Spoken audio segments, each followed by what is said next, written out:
Alrighty then. Ugh. Ugh. Oh, that took way too long than it had to be. You got your shit? Yeah, I got my shit. What'd you get? Freaking it. I got myself a fucking, let's see, fucking a quarter pounder with cheese with some fucking shit off of it and, fucking Diet Coke and a poutine, really. Some simple shit, really. Poutine. Yeah. A fucking Canadian side fucking flow screwed me because most good fact I love that shit. I looked up poutines after you told me about them. But Yeah. what the hell is a cheese curd? That's fucking... Well, obviously it's a type of cheese, but freaking they do something about it so it's like It's like a little nugget. it's more. I think it's like more fattening than cheese. I'd say like I'm not quite exactly sure myself, but I know for a fact that like it's cheese, but it's made to be like a bit more fucking. A bit more chunky. If you're lactose intolerant, if you're more lactose intolerant, made to fucking fuck up your system a bit more, just a bit more. Makes it a bit more poisonous, I see. Yeah, Nice. fucking get that extra edge of it, you know. Yeah, that extra little kick to the cholesterol. Yeah, fucking one step closer to the grave. It sounds very American. Let's see. Cheese curds are the moist pieces of curdled milk, either eaten alone as a snack or used in prepared dishes. They're chiefly found in Quebec, Canada, in the dish poutine. So, freaking, they're moist pieces of curdled milk. Oh, that sounds lovely. Yeah. I love me some curdled milk, especially in chunk form. This is could be worse though. Freaking could be blue cheese, you know. I mean, I live close to the France. That's just normal here. The fucking blue cheese sounds like a curse to me. Got a fucking Wensleydale, the Gorgonzola. Wallace and Are Gromit. those man. like are those forms of blue cheese? Not blue cheese. I'm just saying cheese in general. Oh yeah, fucking they're prone to fucking rot a little. Cause it's like how the way it's fucking made. Yeah, we live in the Wallace and Gromit land where all sorts of cheeses are about. Oh yeah, that's fucking Bumpernukin pit. Oh, not those. It's quite an expensive cheese, I must say. It came from all the way from fucking Africa. They make cheese in Africa? Yeah, fucking. What are you supposed to do with all those cows? Freaking make cheese out of them. Yeah. When you don't have cheese, you just fucking eat dirt. So that's the diet. Just cheese and dirt. You know, that's like an actual thing in like some really poor off countries. Well, they eat dirt. Like not dirt exactly, but they eat fucking mud or like clay and shit. I see. Also because of the fact it's like just tricking your goddamn stomach thinking like, oh, I'm full, I'm actually getting nutrients or whatever. In reality, you just fucking shove a dirt in your goddamn mouth. But it's like even like it's like sold as like snacks even too. Like people are selling dirt for people to eat. But what do you mean it's soda snacks? I mean like freaking they will like go around. It's like, hey, you want some of the fucking chilly little snack bowl? You're probably a little hungry. It's like, yeah, I could eat something. They fucking Like you get like a candy bars or like you open not one like up, candy bars. you open one up and it's just like dirt. There's like fertilizer in there. Hang on, I need to fucking look this up. Let's see, African clay snack. You get a Munich breakfast bar. Let's see here. Nah, fucking it's just a fucking bag with like chunks of fucking clay and shit in there. Yeah, I'll look a picture I found of it. I mean, it's better than bags of milk. Bags of milk, yeah, true. But yeah, if I know for a fact though, freaking people eat this shit because the fact like well, both it tricks the stomach into thinking you're actually full and eating well, and I think it also has. They say it has themselves fucking healing qualities too. But fucking people say that about anything really. It's like, oh, I give myself this nice salted amethyst. It has those healing qualities. Make sure I don't give myself fucking autism. I mean, if you're eating dirt willingly, I think that's you're a bit too far gone for that. Yeah, exactly. I mean, we're actually, two idiots. So I mean, if we're saying that, then actually, I think I just remembered now. I think one of the main reasons why people would eat dirt, or main reasons why people say like, "Oh, eating this dirt's healthy," is the fact it's like digestion clearing, like fucking clear out toxins and shit. or like, It's like also part, so it's also part diet food, I guess. But then like again, an enema? it's literal just fucking quarry clay in a fucking bag. What? So, that, like an enema then? Yeah, fucking an enema with dirt. It's just dirt and clay. Exactly. It really is fucking just terrible stuff, really. I don't know, freaking.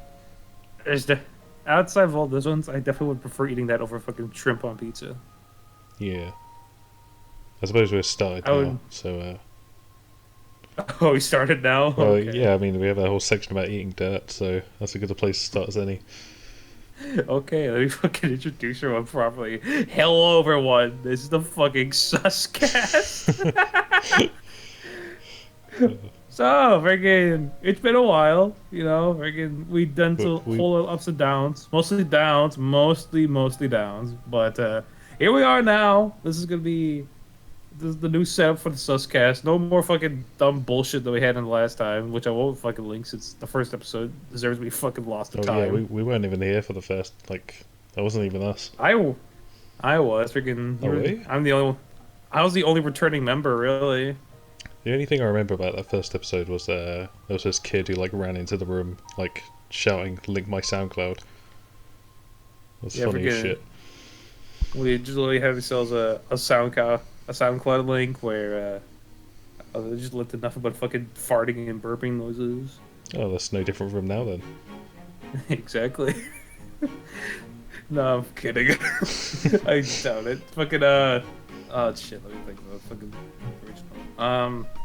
What we had back there was like we had a whole bunch of like musicals, like one of the main things about it. Freaking the fucking old host clips of fucking he would do like it play up those fucking Despacito as like the fucking title theme, which is already fucking aged like fucking curdled milk. So yeah, and at the end of the podcast, you'll just link like you just play like a fucking music of the day or some shit like, or whatever. Like fucking like, oh, listen to this fucking trap beat, fucking German dungeon music. You know what I mean? Yeah. Like fucking some dumb shit like that. It's like, oh no, we're listening to this sad R&B music about some man who lost his fucking phone down the toilet. Of course, this is back in the day before, playing any music got you immediately sent to prison. Yeah, totally. Freaking, we're now in the era where fucking if you even play like a fucking the 4 bytes of Megalovania, you're going to jail for life. Yeah. I mean, that makes it more intimidating at least. Exactly. Go against the Smash match, and for first 4 notes to Megalovania, you've already been taken down. Yeah, fucking. You go into the judgment hall. Fucking, you look around, you'll see Lee Harvey Oswald coming back to the grave to fucking snipe your ass. 360 no scope. Is that the new Smash character or? Fucking Lee Harvey Oswald, yeah. I don't know. I mean, anything can happen. He's not a spirit. So. Yeah, the fucking Smash League's fucking feel some wild shit. It's like, hey, my uncle works for Nintendo. He's also really anti-American. He says Lee Harvey Oswald's going to be the new Smash character. Fucking revealed at the fucking 2016 inauguration. Oh, here we go. It's Lee Harvey Oswald. Christ. We're already getting off track with this shit. Yeah. Anyway, so now for all like the 5 people who have listened to the original episode 1 of SuSCast. Freaking, this is gonna be a lot more different than the last time. Freaking, for one, it's actually not gonna fucking suck ass as much. It's still gonna suck, but freaking, you know, it's gonna be a lot more better. Yeah, it's the charm. It's the scuffed quality. Yeah. The fucking scuffing of trying to send a gift over fucking regional bullshit thanks to Steam. It's just like that. So freaking, it's also a special day too, since freaking obviously it's fucking Christmas. So freaking, we have ourselves a lot of shit to do on good old Christmas Day itself. So why don't we just start there really after we fucking got off curdled milk and everything? Fucking let's start Christmas. Yeah, sure. I mean, with all the shit that's going on, I don't really have anything planned. Yeah, freaking, I don't think anyone has. Yeah, I got like Christmas lights up. But that's about it. Hey, fucking Christmas lights up. We got ourselves a fucking. There's probably like a Santa hat around here somewhere. Maybe even a stocking. Who knows? Hell, maybe we might even get ourselves a candy cane. Wouldn't that be fucking swell? But yeah, freaking Christmas time usually. Obviously, it's a lot more different nowadays. But freaking, I actually enjoyed Christmas whenever freaking. I would be like outside of when I'm not in like fucking global pandemic. It was fucking nice. Did you believe in Santa Claus? For the longest time, yes. I believed it until like I was, what to say, 11 or 12. Yeah, same. Yeah, I forget. I was a fucking late bloomer with that shit. So I was going around like, oh, Santa's gonna come over for Christmas, and then all the other kids would be like, bro, fucking Santa doesn't exist, shithead. LOL. I'm pretty sure I knew it wasn't real, but like when my parents told me, I cried anyway. It was like, bro, you lied. Because it's Santa, you know, freaking. It's like one of those things like when you like believe for like the longest time. It's like fucking, it's just fucking cognitive dissonance fucking kicks in. It's like, bro, are they actually telling me the fucking truth? Does Santa not really exist? Yeah, it's insane. Then you just start fucking crying with the fucking existential torment that fucking plagues your small brain. Doing the Hachima. Exactly. Eternally doing the Hachima. You're playing fucking This is Christmas. So, did you like? Have you got any gifts for yourself, or like you doing anything special? Well, freaking. I'm pretty sure by the time we release this thing, I will be doing something special, aka fucking tearing my goddamn lungs out with my fucking karaoke and playing Among Us that no one's gonna fucking join in, but. Yeah, freaking. Outside of that, not a whole lot really. Freaking, I don't have myself a whole lot of fucking stuff around here that I could even feasibly do. Since the fact my room is about as fucking big as a goddamn jail cell. I can't put up like a little fucking Charlie Brown Christmas tree nowhere. Don't have myself a fucking Santa hat. It's fucking bullshit. Yeah. Freaking, it's a pretty scuffed Christmas. Not gonna lie. Yeah. I mean, I got a new TV, but that's about it. So, I think all the Christmas money I could possibly get is just going to go on refunding that debt. Yeah. You know, so I'm pretty sure I'm probably going to give myself, like, gift cards and shit from my parents or whatever. Mostly because of the fact that, like, any gift that they would send over Amazon will take, like, fucking ages to get here. So... That's nice. I know I'm fine with fucking gift cards. I can just... I was asking for fucking Steam and Xbox or whatever. Does your family ever send like checks? Checks? My grandma would, but that's mostly like in for just, you know, the standard gift card stuff. Like, oh, here you go, here's a $50 check, you know, or here's a $50 bill, you know. It happens, but freaking it's not a common thing. Yeah, I think it's a thing with old people because I said it because my granddad still does it, and he's the only one who does it because he's scared of people stealing money in the mail. Yeah, freaking. I mean, as long as you freaking got some way to fucking do it, really, it's pretty fine. Yeah, like, it's not so handful when you're like 10 years old and you're like, what the fuck am I meant to do with this? You should look at like it's some sort of alien object, like, bro, what the fuck is this? Bro, do I eat this? Bro, do I fucking wipe my ass with this shit? What the hell? But yeah, well, you didn't have a bank card for like a long time, did you? No, I had a credit card. No, I had a debit for like the longest time ever. But freaking for most online purchases, I just asked my mom or whatever. Yeah, I did that for like a long time. Or like I just tell Locke, I was like, hey, I'm gonna buy myself a Lego Marvel's Avengers. I'll send you the money for that. I was like, okay, and then I just buy it. That's it. Yeah, it usually because the fact that like since we have it just like I just our counter just basically just almost kind of linked really. Freaking I could just I just say like, yeah, what's up? Freaking I'm gonna do this. And it's like, okay, yeah, make sure to send me the money. He's like, okay. Yeah, so dude, my IRL friend, which you've met, I'm not sure if he has a bank card now. I think he does, but he tried to go to work without one, and so he went to this workplace. It was like a place where they kill chickens and like pack them up and stuff for supermarkets, and he did like half a day's work. Was it like a fucking butcher's place or some shit? I don't think he was on that level. I think he was aspiring to be on that level. But I think he was just like putting them in the packages and stuff like that.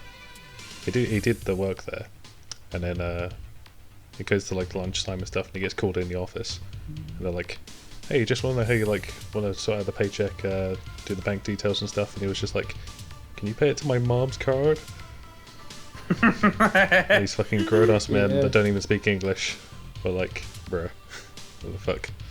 Get out of here." Yeah, freaking, I get that feeling. Most of the, I get what he's going at. Freaking, not exactly. Most of the fact that like, I have my debit card for like ages, freaking, so it's not exactly a big problem for stuff like that. But online shit for like when I have to commission someone, or if I wanted to, just get something where I can only get it online, I have to just call my mom. I was like, hey, can you get this for me, please?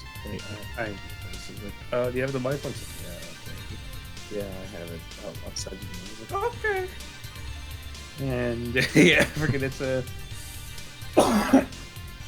it was an odd way of doing it, but freaking, I worked around it. Yeah, it works. It all works out at the end. So, how about you, second? Oh no, I was just gonna say, I remember when like game stores were still a thing. I remember going down there and buying gift cards, and GTA 5, which came out forever ago now. I remember trying to buy like shot cards, and I used to go to the counter, and I was like underage, and they wouldn't even sell me the cards because I was underage. I was like, bruh. Bro, they won't sell you gift cards back then? God damn. Yeah, because the game was over 18, I guess. And oh, that's probably why. I mean, he was doing me a solid because the microtransactions are stinky anyway, but at the time I was mad. Yeah, freaking. I remember doing that for Fallout 4 way back when. Back around when the game was coming out. Like, I was hanging out with some of my IRL bros. One was like he's about as fucking tall as a goddamn giant. And he could pass as like an adult at that age, really. Is that the same guy that called the katana, or? Well, fucking block machete, yeah. Yeah, I forget.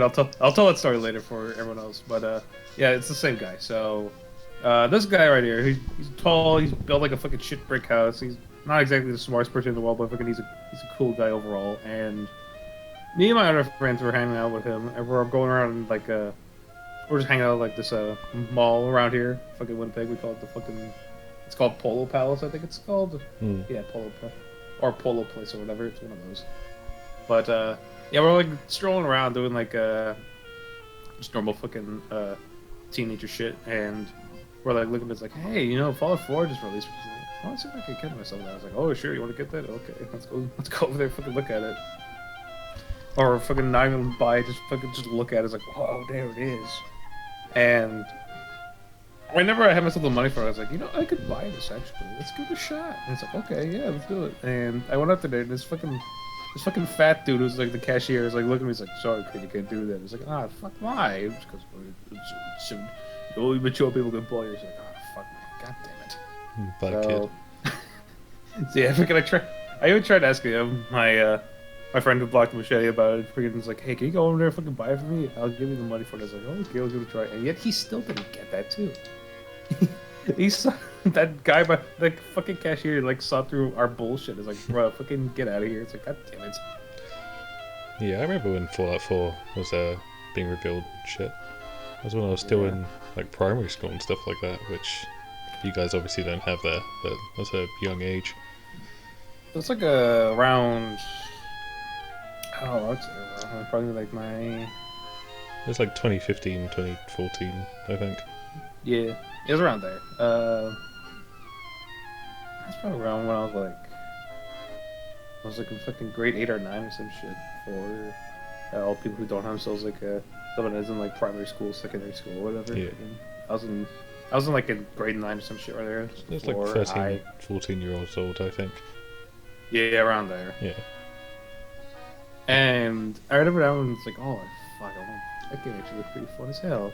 I don't know enough about Fallout. Friggin', I'm probably not gonna get into the series as a whole, but then fucking cut that 5 years later. It's like, well, fuck, I own every single fucking game in the goddamn series. Oopsies. Oh, so that was your first one then? Yeah, that was my first game. Oh, I was already like a big fan of Fallout 3.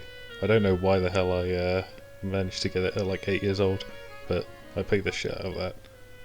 Yeah, freaking. I only managed to play Fallout 3 like I think I was watching videos of it like way back when, but I wasn't like a full-on fan of the series until I got myself a copy of Fallout 4 for like the Christmas alongside my Xbox One. So freaking, that was a goddamn blast. Yeah, I remember when the reveal for that, when it was like a press conference or whatever, and it starts with like Todd Howard talking about every like panel being like individual, and like when I was a kid I was like, oh holy shit, that's like the future of games or whatever. But now I see that and I was like, that's such a fucking terrible waste of resources. Like bruh, just make you could have made the rest of the game good for fuck's sake. It's like yeah, you could have spent $5 more on fucking voice acting. The fuck. Yeah, it was like in Cyberpunk, Dill was telling me that like apparently like every bit of trash is its own object. I'm like, what? But why? It's like, why would you do this? God. Like, yeah, fucking people will wonder why in fucking last gen consoles, fucking the game just runs like shit. Yeah. You know, freaking. Yeah, that's actually one of the most useless things nowadays. Freaking considering Cyberpunk now. There's a bundle pack for a Cyberpunk themed Xbox One X on the market right now that comes with Cyberpunk 2077. I think I know where you're going with this, but yeah, go on.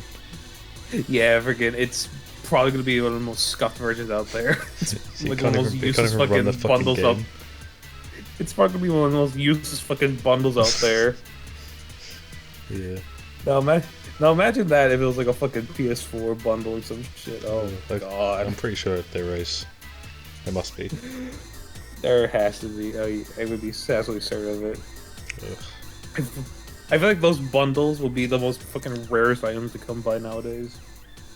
Yeah. Like come a year's time, freaking will be like, bro, look at this, a goddamn collector's item. Holy shit. Yeah, I was wondering how like rare the discs versions would be, because I know they're going to put it back on the PlayStation Store, but those discs with the version 1 where it's like broken as shit, I reckon they could be pretty rare. I feel like it probably would be. I'm pretty sure right now it's probably like not as rare as it could be. Freaking once again, because of the fact so many people just bought Cyberpunk, but you know, forget I probably could see like the original like 1.0 version fucking being a bit of a rare commodity to come by. It'd be like, cool. It'd be cool if like next generation, if they still do consoles next generation, like someone gets that disc, it's like backwards compatible, and they see if it can run version 1. That'd be cool. I mean, fucking people are doing that nowadays with like some of that old stuff, that the old Xbox One games that came out Assassin's nowadays. Creed Unity is one I saw. Yeah. Speaking of Fallout, actually, that's a good segue to probably the main thing we're going to talk about. For the we're going to go through like the years from like 2010 to 2020 and see what games came out and like what were the best ones. And 2010, New Vegas, which we're not particularly fond of, but keep in mind, this is all our personal opinion, and we are all 100% correct in our opinion. So Yep. if you're wrong, if you go against our opinion, then you're wrong 100%. damn straight. Again, we're the last bastions of correct opinions, So no yeah, matter what. New Vegas, 2010. 2010. It probably won't be for. It's probably not for me, just because I fucking didn't get to the series until 5 years later. Oh but yeah. So have you played it at all, or? it's meant to be like the best game of all time, but obviously, you know, it's not. Yeah, I mean, freaking, it's a good game regardless, but you know, it's not exactly like fucking whatever fucking claims it out to be. Yeah, I mean the writing is good, but like stuck on that engine and you know without mods especially is like, yeah, the base game is just not good. I mean, it's just fucking Fallout 3, but you're in a goddamn fucking desert, really. Yeah, the writing just the world is, and the writing just has to have a empty. fucking step up. Yeah. So freaking, it's a good game regardless, but you know, it's not exactly the fucking. It's pretty overhyped, I'd say. Yeah. Something else in 2010. It's something we've been playing. It's like Danganronpa. I think that came out in 2010. Yeah, Danganronpa. Yeah, I'm not too sure really. Fucking. Actually, while we're talking about this right now, what did you think about fucking Danganronpa? It's good so far. I had like no expectations going into it. I played a little bit of Ace Attorney. I didn't really like the trials in that, but Danganronpa was like, it's not more complex, but it's very flashy, which is what I like. Yeah, it definitely has its own charm to it, really. I think I said before it's like a mixture of Corpse Party and Persona, which I don't think you've played either of them, but yeah. Yeah, freaking, I don't play Persona. Freaking, I'm not a goddamn fucking PlayStation shill. I don't fucking. I can fucking take abuse from my own fucking Xbox console, but I'm not taking a fucking PlayStation abuse. Get that fucking shit out of here. Yeah, I can't wait till all those exclusives come to PC and shit. Yeah. Locked on and then all the PlayStation. Then all the fucking PlayStation fanboys will fucking doing the goddamn hotch about fucking baby raging. Yeah. And world peace will be achieved. Exactly. Fucking. Yeah, there's a lot of Japanese shit where it's like kids in a high school and they sort of get picked off one by one. So like Corpse Party does it, Danganronpa does it. Well, obviously I can't undermine my own point because I can't think of any more examples, but you get what I mean. Yeah, I forget most of the fact it's just like it's just kind of like a popular like horror trope really over there. Like I don't know if you heard about like some of the other things over there, but like 9 times out of 10, like there's a whole lot of stuff about regarding like, oh, there's a haunted school in Japan and there's a scary ghost, and if you look at her eye, you'll see a red room and you'll die and you'll become blood and ooh, you know, freaking stuff like that. I mean, it works alright, but it's mostly because, but I feel like it's probably going to be like it's just kind of like an oversaturation thing, which is probably why we don't see a whole lot of it nowadays. Yeah. Some of the other media. There's a lot of like stuff in Japan where it's like teenagers, you know, going against government, being adults like really early. Like their ages are like 13, 14, or you know, Japanese ages are weird. Well, I mean, freaking Japan has also a fucking odd lifestyle over there. Like freaking, if you, I know for a fact that like when you're like growing up in Japan, you have yourself like a test you have to take at like the end of your school year. It basically like determines like what the fuck you're gonna be doing with like the rest of your life, and if you like failed that test, it's like a fucking death sentence, really. Oh. So yeah, so freaking it's a bit tough over there. So especially being a teenager, like, you know what, fuck this. Freaking, I'm not gonna waste my goddamn life on some fucking test. Freaking, I'm baby raging. Rage against the fucking baby rage. I mean, I'm not sure that's 100% true, but like, you know. That would be a reason. Like I said, our opinions are 100% correct. Freaking, we can't go against our own words now. Sure. Alright. So, another thing in 2010, let me have a look. Sonic Colors. Sonic Colors. Oh, which version? The DS or the Wii? Probably Wii, I think. Yeah. I remember liking Sonic Colors. It was pretty an alright game. It's definitely one of the more ones I remember playing a lot of in my childhood. It's one of the more like safe ones. Yeah, once they like play, I was like, yeah, that's a good game. I like that. Yeah, it was decent. Like hold on. It introduced the Wisps, which also are kind of fucking cringe nowadays. But at the beginning, I was like, oh wow, that's actually pretty cool. I have to go. I'll be back in a second. Okay. you chewing in the mic? Bro, that shit's still gone. I was like trying to think of something like a sort of fucking secret message. I'm about to say like fucking like if you're hearing this message at all, fucking play Among Us or some shit. I don't know. Yeah. All right, so back to Sonic Colors. What you were saying? Yeah, I was just saying it's a very safe one compared to like Unleashed and stuff before that. It was trying to think. It came out after Unleashed, didn't it? Yeah, it came out. Those were. Yeah, it definitely came out since like Unleashed came for like the. How was it? I had like a It came out vague on like. it came out on the PS2. Yeah, it did. It's That's like, what I was holy thinking. shit. Like, did it? I was like, thinking, did it come with the Xbox as well? What?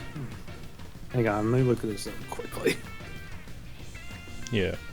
Oh, I was just saying that because it's like it's very like you look at Unleashed and you look at Colors, and Colors is obviously like a cut down version of that formula. So, I mean, I guess that's because it's on the Wii. Yeah. Oh yeah, freaking Sonic Leisure released on 2008. Mm. Yeah, Yeah, on the freaking 2 years PS2 before. as well. It's crazy. Yes. And the Wii. Look at the fact that the PS2 is a fucking goddamn console that sold like fucking everything. Like I'm pretty sure in a zombie apocalypse it will be easy to find a fucking PS2 nowadays.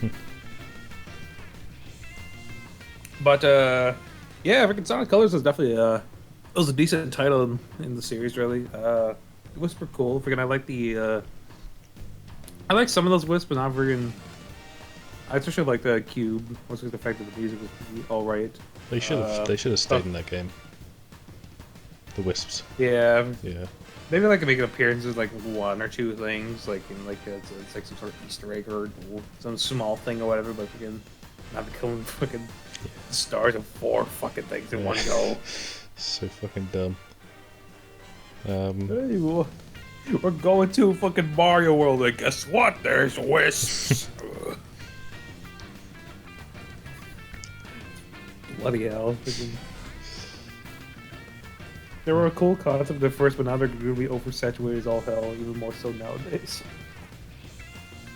Yeah, there's just no reason for it. Friggin', especially after, like, in Sonic Colors, they just went fucking bike kid and went to their home planet. It's like, we'll never see them again. Woo! Except maybe later.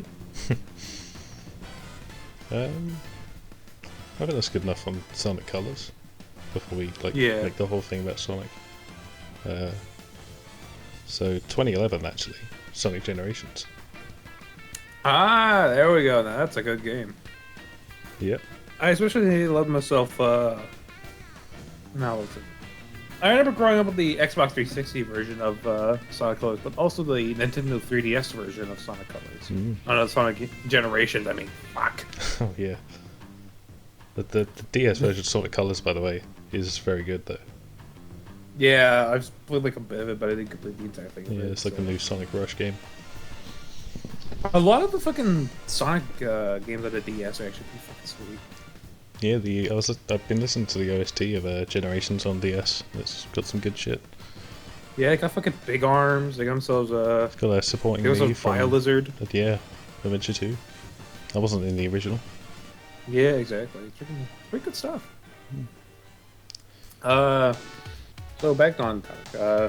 I remember liking the Xbox 360 version, mostly because of the fact that like, well, that was like my main console way back when, and I remember just like spending so much time on those challenge levels to get ourselves get some fucking CDs like the and whatever. bells and Yeah, like like when you go around like the fucking hub world, you just see like, oh, Vector wants you to go fucking bounce around these notes real quick. And yeah, that's the one I was. Piece of artwork. I was just about to bring up that specific one because that's the one that's a pain in the ass. Yeah, that's why I brought it up. Yeah, that and like the one with Knuckles, where you got to stand on a point and dig. No, are you talking about fucking Generations or Sonic 2 or Adventure 2? Yeah, or both. Exactly the same thing. Of course, Generations was the start of the classic Sonic shit as well. Yeah, that's when fucking classic Sonic appeared from the past. Like, hello, I'm gonna appear in the next 5 things. Hello. That fucking menace. God, that fucking blue gremlin himself. You see more fucking. Get more character to fucking classic Tales, that's for sure. Yeah. It'd be cool to see like a classic Shadow. Yeah. Yeah, there's a lot of like fan Actually, no. concepts of that. Or even better, fucking classic Blaze, even. Oh yeah. Yeah, that'd be sweet. I played a bit of that Sonic Rush Adventures game, whatever it's called. It's got that Yeah. Australian hedgehog. It's weird as shit. It's also Eggman N-word as well, so that's cool. Yeah. Anyway, back to Generations quickly.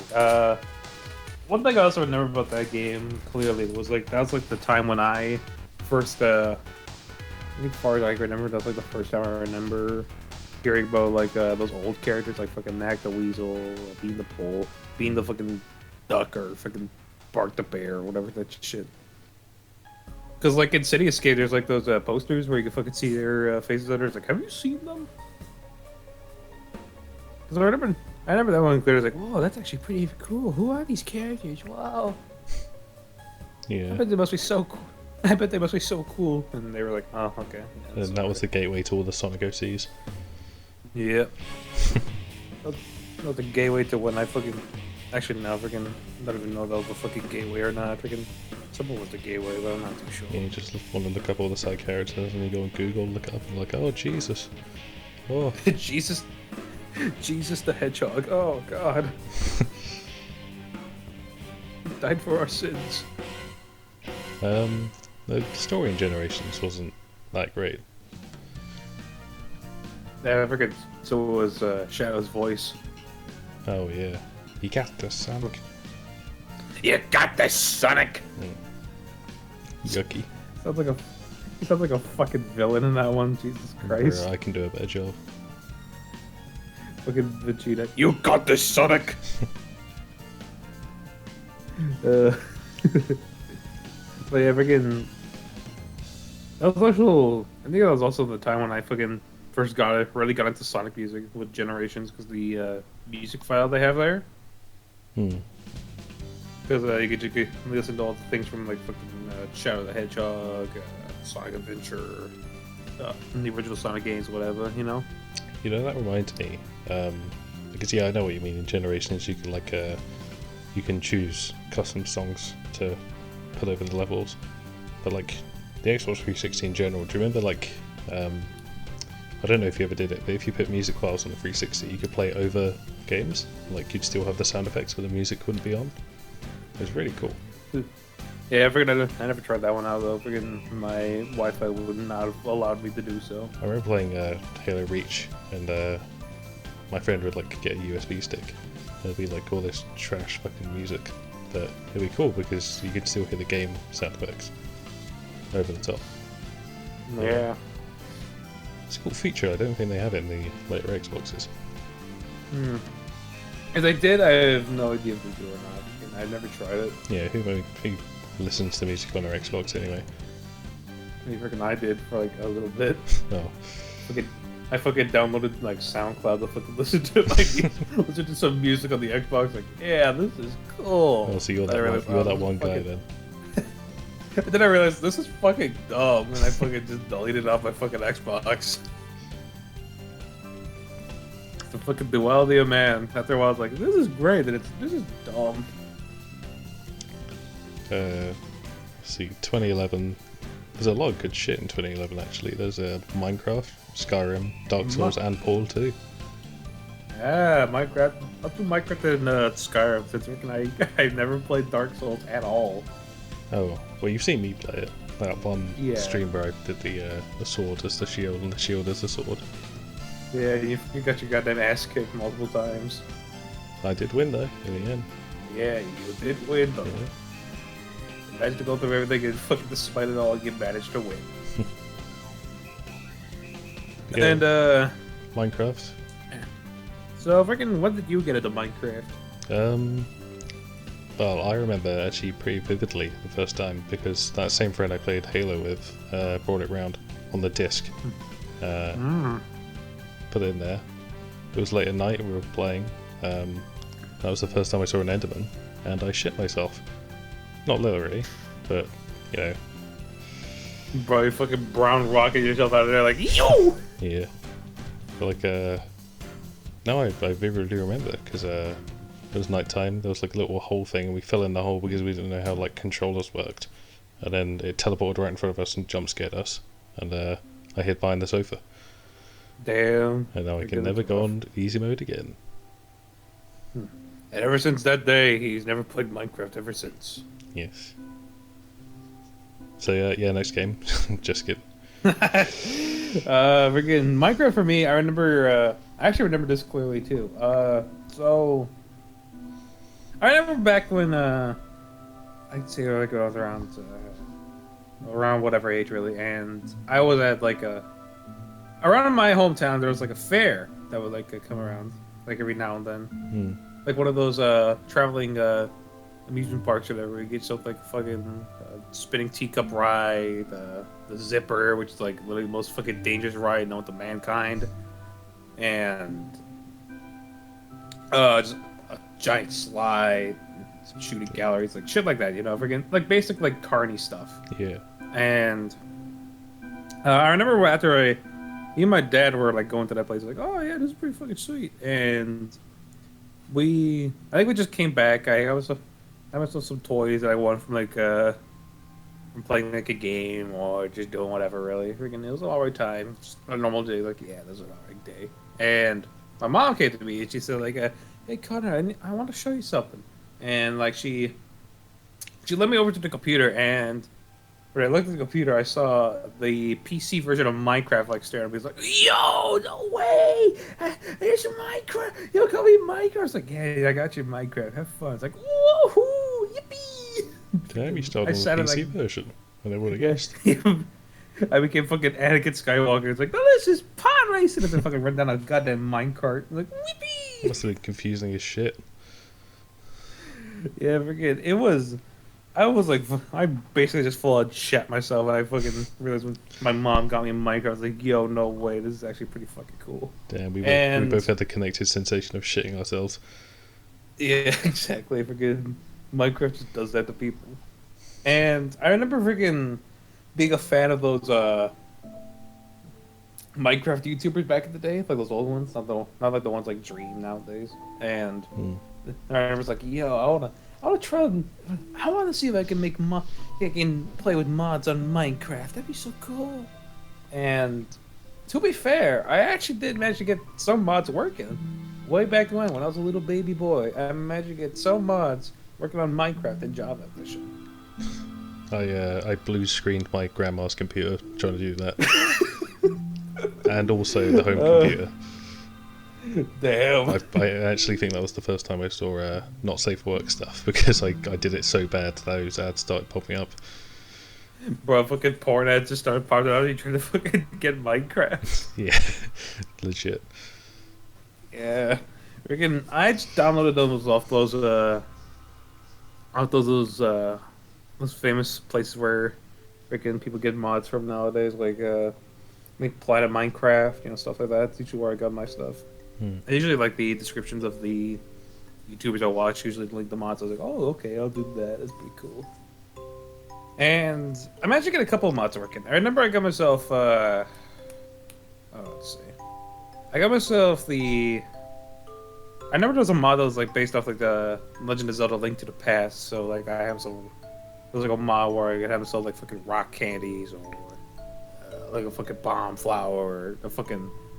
The Mirror Mysteries or whatever. Yeah. And it was one I had for making making like houses out of like blocks, like one of those oh, you get yourself a free castle, just add one block or some shit or whatever, you know. And Marvel superheroes. I remember this one actually clearly. Like, oh, Marvel yeah, fuck, I remember that too. Like I had myself like a mod on Minecraft where fucking you can play as like fucking Loki, Venom, like shit like that, really. Yeah, and I had no fucking clue who any of them were. Freaking, I remember trying that. I was like, "Yo, this actually works! Whoa!" And one thing, the instant I fucking got it working, I went to I went on like one of those Minecraft servers, like one of those popular ones back in the day. It got so fucking lost in the end. Like I managed to fucking so I left I dicked around on that one for like a good while. Then someone fucking placed like a portal to placed like a bit of like a one block thing of like the portal that people drop in the end. Yeah. Like an end portal or whatever. Freaking I fell in and they fucking couldn't get out. Did you ever It's like did you ever try the Pokemon Minecraft mods? no, I didn't. No, those are the ones that I used to play. Even though I hate Pokemon, which is ironic. But Yeah, I was just like you Pokemon. Whoa. yeah, well, it's Minecraft, so you know you can build shit and you know stuff actually matters. Just build a fucking grinding machine for your Pikachu's. Yeah, it's not like, oh, there's one bush and you have to use a special Pokemon to go through it. It's like, bro, no.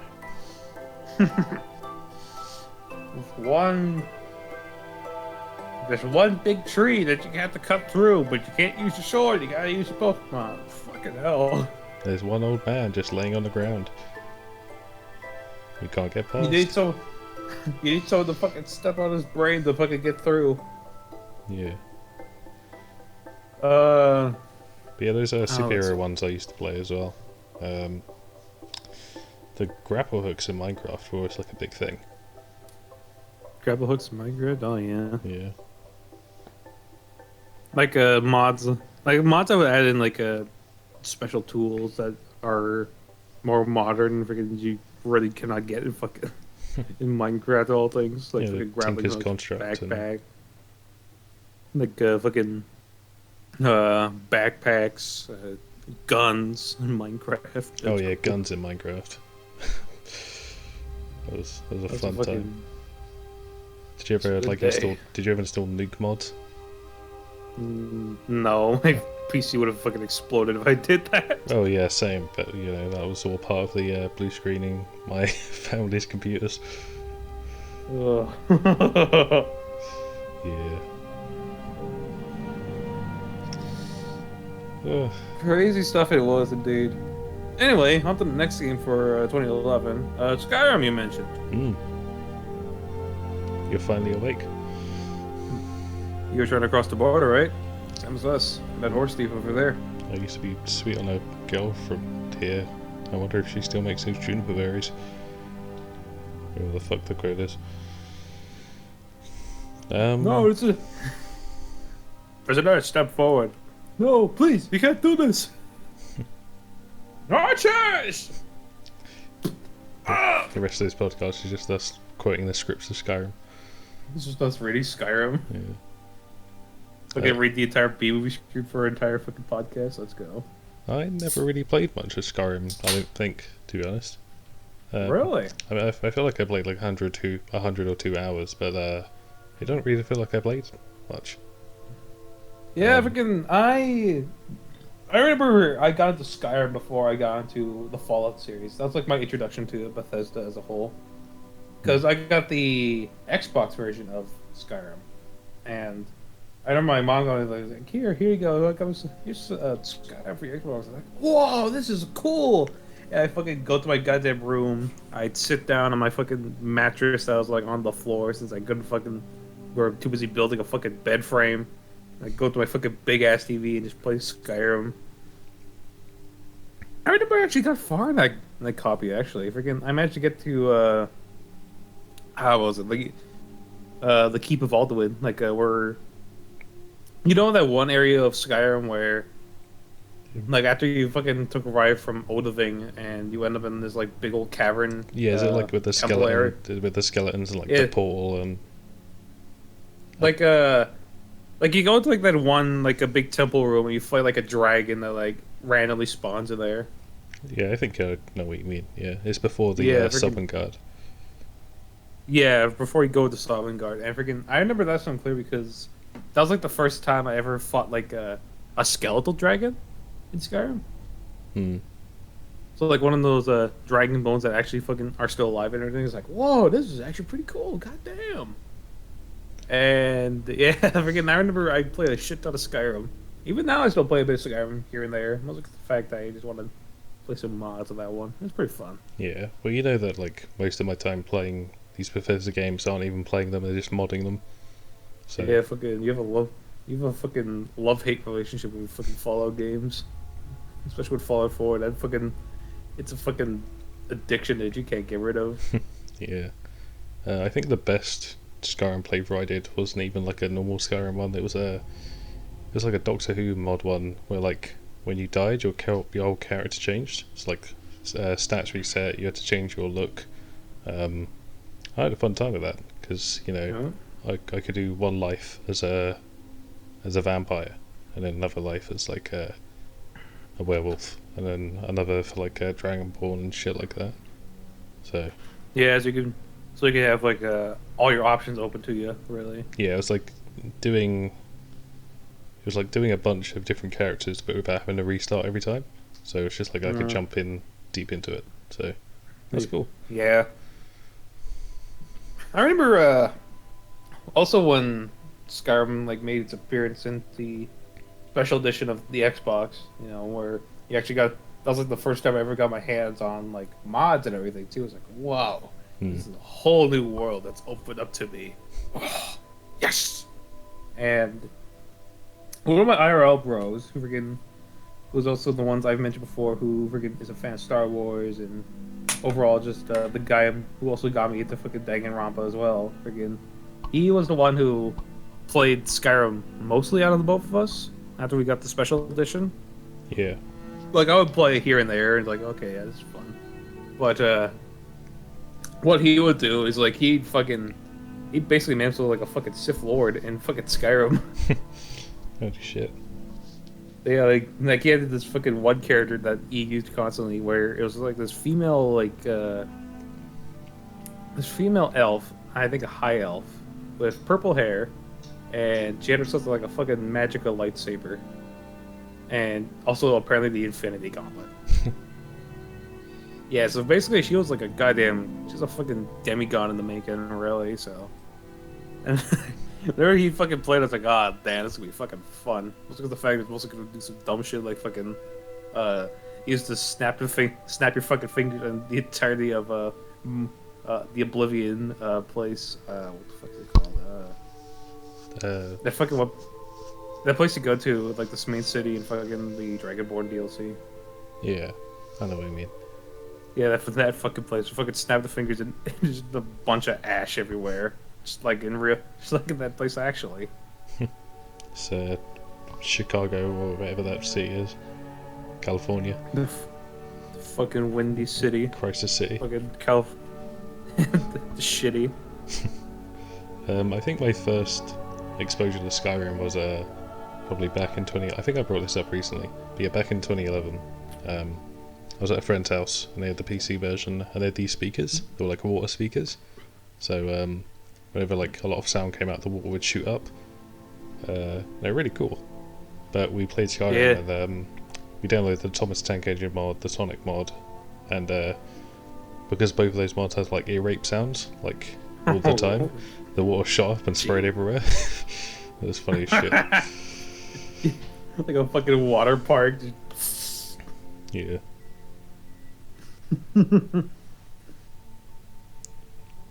Fucking wonderful. Just not gonna lie. Did you ever play the I think there was like an official mod for the PC version where it was like Wheatley from Portal 2. Yeah, it was like a Portal 2 like a type thing where in one of the houses in the field area there was like a fucking space cord that fucking dropped down. It wasn't Wheatley though. It was that one core that fucking the space core.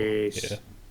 Space. And you could fucking make it to like an iron helmet or some shit like that. But then again, why'd you want to do that to it? The thing I remember about that was when you go to the like skill screen, which is like the constellations to stuff, you can see him floating around. Yeah, that's funny. That's pretty cool.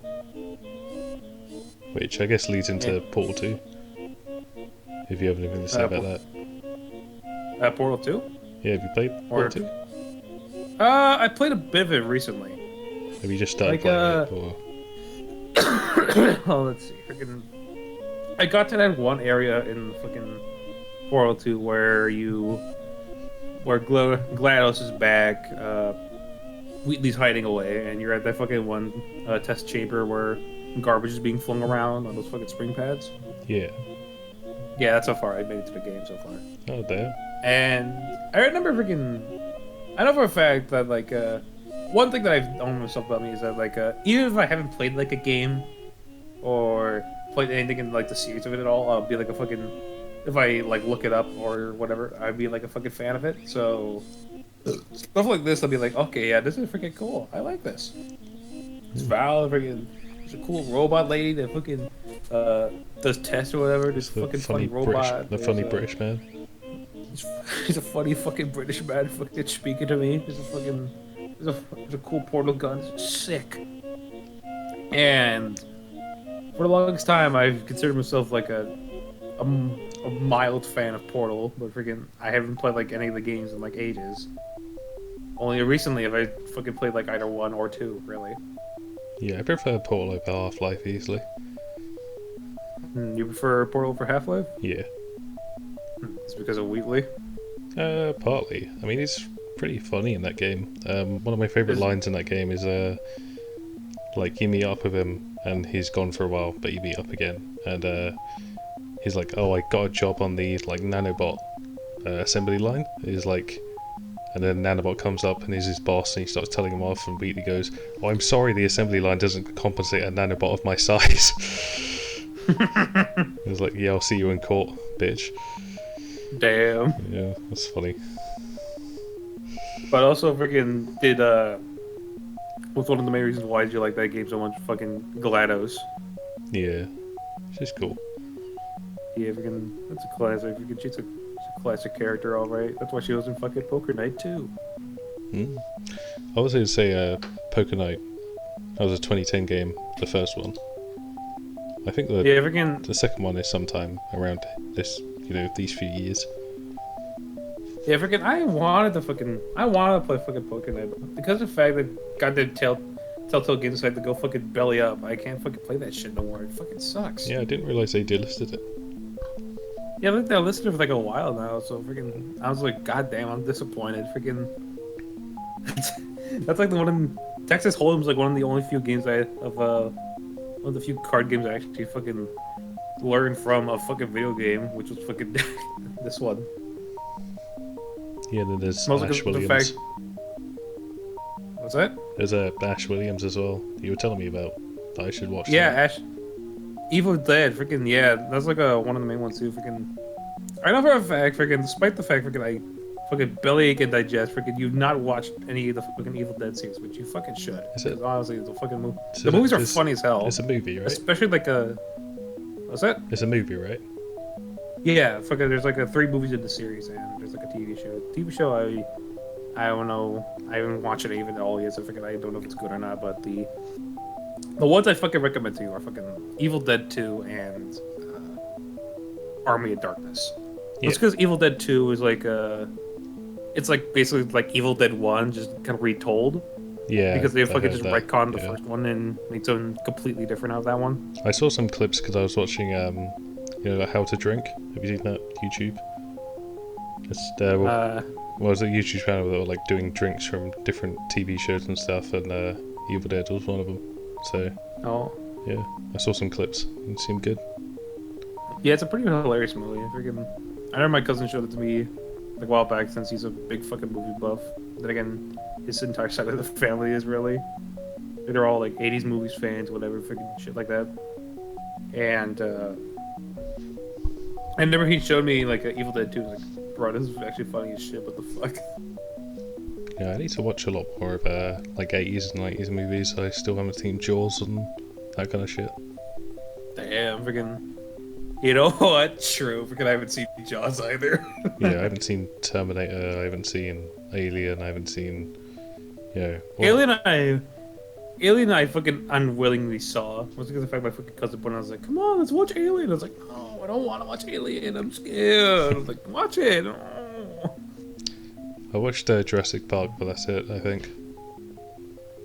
Yeah, freaking, my cousin was actually a big fan of Jurassic Park way back when. Like, freaking, he made the parodies and everything. Keep in mind, this is also the same This is also the same cousin who made my only appearance in fucking Treasure Lake. So freaking this. Oh yeah, that's another classic I've seen. Yeah, Yeah. freaking that was a goddamn fucking.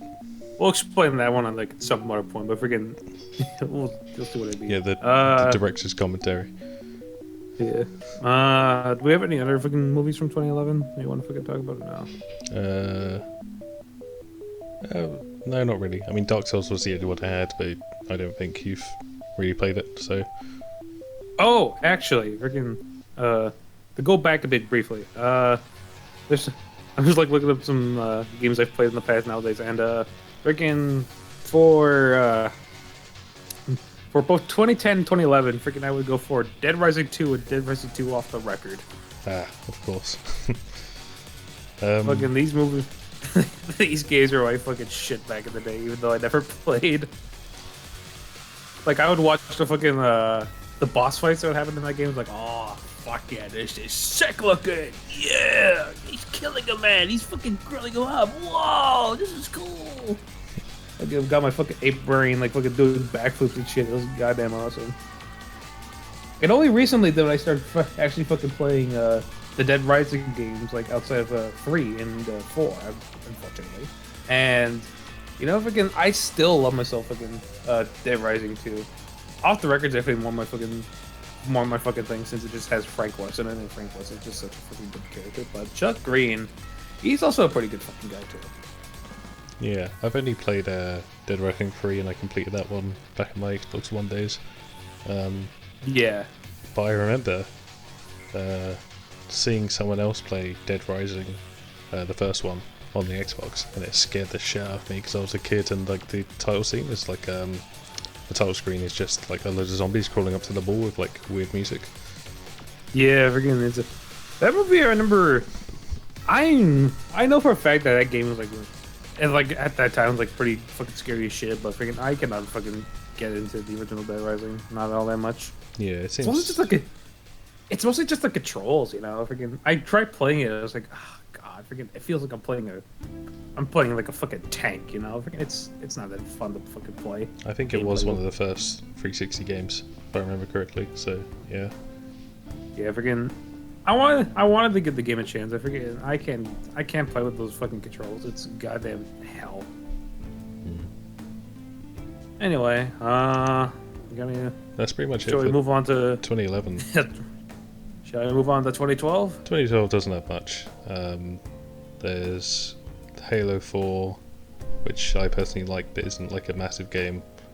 Persona 4, which again you haven't played.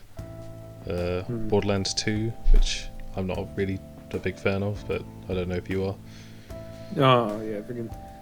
Yeah, I don't know. I definitely play. I've played my share of Borderlands. I just played a little bit just recently. Oh yeah, I saw you playing it today actually. Yeah, freaking. I booted up just like to check out my old saves on that one. I was like, bro, I played a lot of fucking Krieg and fucking Axton. Like the guy with the fucking turret and the guy with the fucking psychopath dude. Those were my fucking main dudes back then. I like Handsome Jack. Yeah, Handsome Jack. He's a pretty good guy. But I prefer Tales from the Borderlands for Handsome Jack shit. Yeah, freaking. Well, Handsome Jack freaking is pretty cool and all. Freaking, I definitely do. There's like a lot of characters fucking you can remember a whole lot of, really. Like I remember fucking Mr. Torg, the guy who fucking just screams like this. Yeah, explosions! Whoa! And let's see, there's mostly Claptrap. Forget, he's like my go-to when I think of Borderlands. Yeah. The funny robot. And Moxie as well. Moxie, yeah, the girl has a fucking heart tattooed on her tit. Yeah. Marcus, who's basically just fucking Morshu from the Faces of Evil. There's the kids. There's the D&D DLC. Oh yeah, fucking Tina. Tiny Tina, I think her name is. Yeah. Yeah, freaking that one's pretty. That Borderlands 2 was freaking had himself some good fucking lineups on that one, really. And I like the fucking game as well. Yeah, I need to sit down and play it sometime.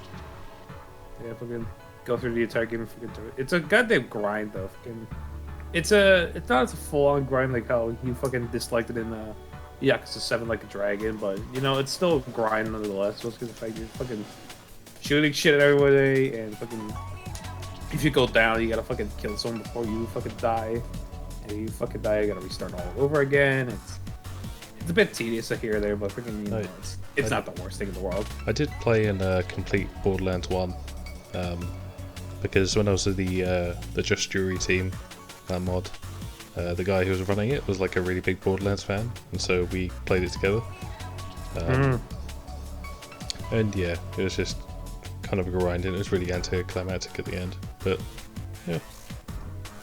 yeah, I mean, freaking, it's not the worst thing in the world either. I think it's interesting that like Fallout is like an RPG first and then a shooter second, and then Borderlands is a shooter first and RPG second. It's like interesting. Maybe it does. It's interesting to see how like they took different paths. Yeah, but both are really good games anyway. I want to add one on to the 2012 section as well. Mostly because the fact we're still on shooters and everything too. Call of Duty Black Ops 2. That is like that is my fucking game. If you know me for long enough, you're pretty sure you've probably seen this fucking game coming at some point in my life. Yeah, but that's more of a branching paths, isn't it?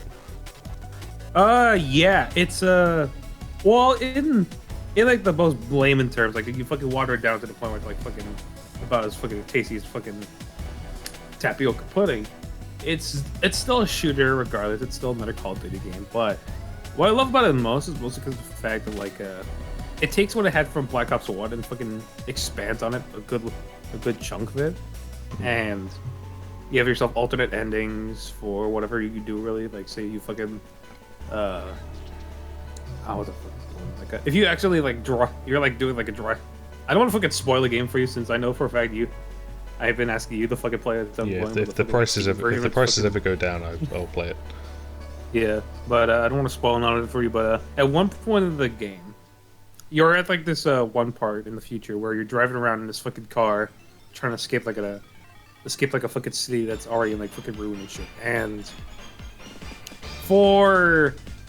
I'd say like at the end of the fucking mission, there's like this this pipe that's like spewing fire out too, and you have a choice here too. You can fucking if you end up like driving like through the fire and everything, freaking one of your partner's faces, Harper, freaking he ends up getting like a burned face and shit, and he ends up having like a burned face for like the rest of the entire game that he appears in.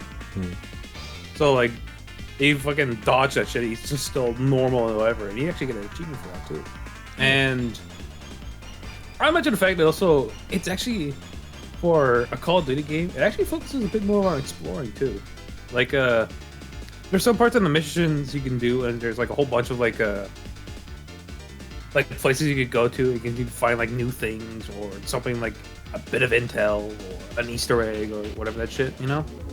Yeah. Like there's still some stuff you can fucking do. Like you could go at it like full on just like linear shooter type style and like okay, yeah, this is fine. But there's also like some secret stuff you can find too that you know you can just do by yourself. It's like okay, yeah, this is a really nice touch. I actually found this. Like there's a mission that at the beginning there's like a little cave area there that if you go down and explore to, you find Thor's hammer. Oh. Yeah, it's a pretty cool little Easter egg. And I think there's like even more to that Easter egg too. Actually, now that I think about it, like apparently like, there's some bit more to it too. Like you could actually try and pull Thor's hammer if you do like some fucking requirement type shit. But I've never tried that before, so I'm not sure if it's real or not. Yeah, I do want to get into the Call of Duty games because I did play them when I was younger. But yeah, I'm not expecting them to like, you know, rock my world or whatever. But I think they're definitely better. The old one's definitely better than like give them credit for compared to the new ones. I know that. Yeah, the new ones are fucking they're atrocious. Yeah, most of them I find just goddamn horrible. Yeah, despite like what you might think, I have watched like quite a lot of like hour-long videos on each of the games and stuff like that. So yeah, like I would say for like a good part for where the Call of Duty series is, where it at its fucking peak, it's just around like late 2000s, early 2010s. Like I'd say probably a good area fucking ends at like around where Black Ops 3 released. I played Advanced Warfare and Ghosts and like Modern Warfare 2 like when I was really young. I think those are the only ones I played. So, and I know those Yeah. are like, apart from Modern Warfare 2, I know that those are the bad ones. So, Yeah. So, I usually after everything from Black Ops 3 onwards, I just like ignored entirely, mostly because of the fact like campaign modes are on those ones are usually just fucking they just suck ass. Really. Like I tried getting to like Infinite Warfare like a while back, even though that fucking thing was like a goddamn fucking hated upon arrival, was because everyone was like so tired of feature shit. And I remember it's like I do not care about this fucking story at all. There's absolutely no goddamn care in this goddamn story. I fucking hate this. That's how I've apparently, actually felt. You're saying? I was saying apparently the newest one, Cold War, has a good story. Apparently, Yeah, it like because fits into Black Ops 1 and 2. yeah, it's around that type of story. But freaking Cold War's already been such like a fucking hot topic of it too. Like, Yeah. freaking, I like, know it's apparently buggy fucking, as shit. Yeah, it's buggy as shit. There's probably some shit there. It's probably like a bit whack. I don't know. Freaking, Some guy says he's an onion. I know that. yeah. I'm an onion, my son. Yeah. But yeah, freaking overall, freaking Black Ops 2 is like my favorite game. Like when I heard playing that shit as soon as I fucking got my hands on it, like a whole bunch of times. And even now, I still fucking go back on. It's like, oh hell yeah, this is fucking sick. I love it.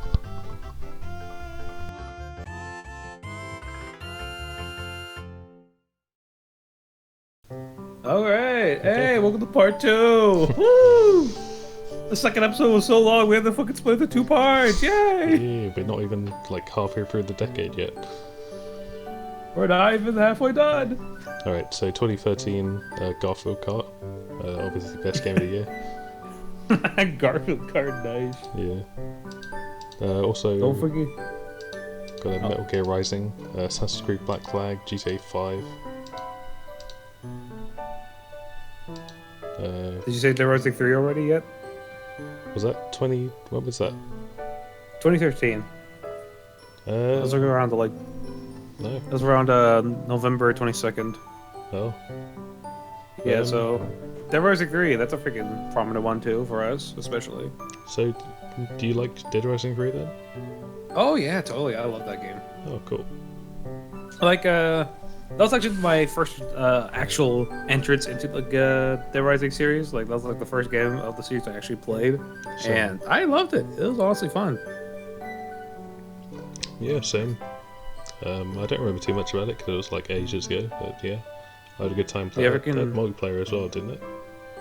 Yeah, it had multiplayer. Like you could play up with another person as well. Yeah, I remember doing that. That was cool. You could play as fucking Dick, the goddamn trucker.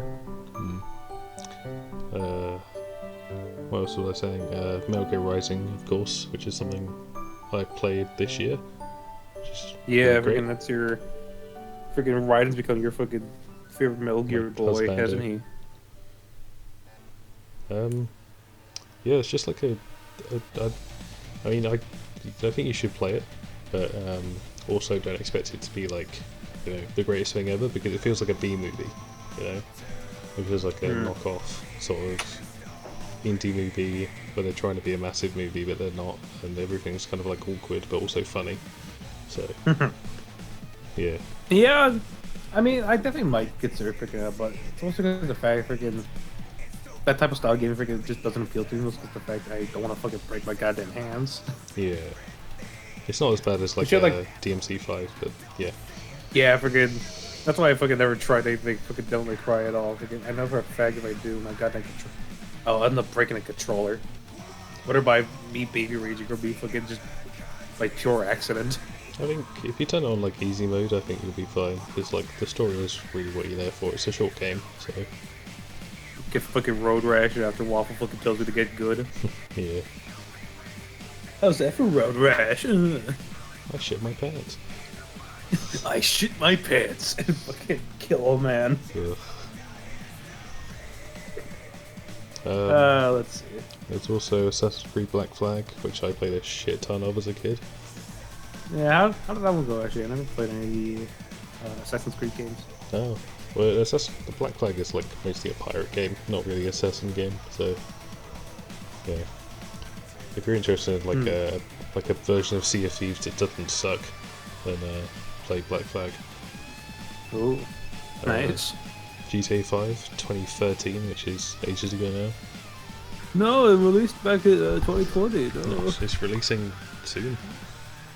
Yeah, it's about to come out. A new game. Woo! I'm excited. Oh, I heard so much about this game. I don't know anything about it.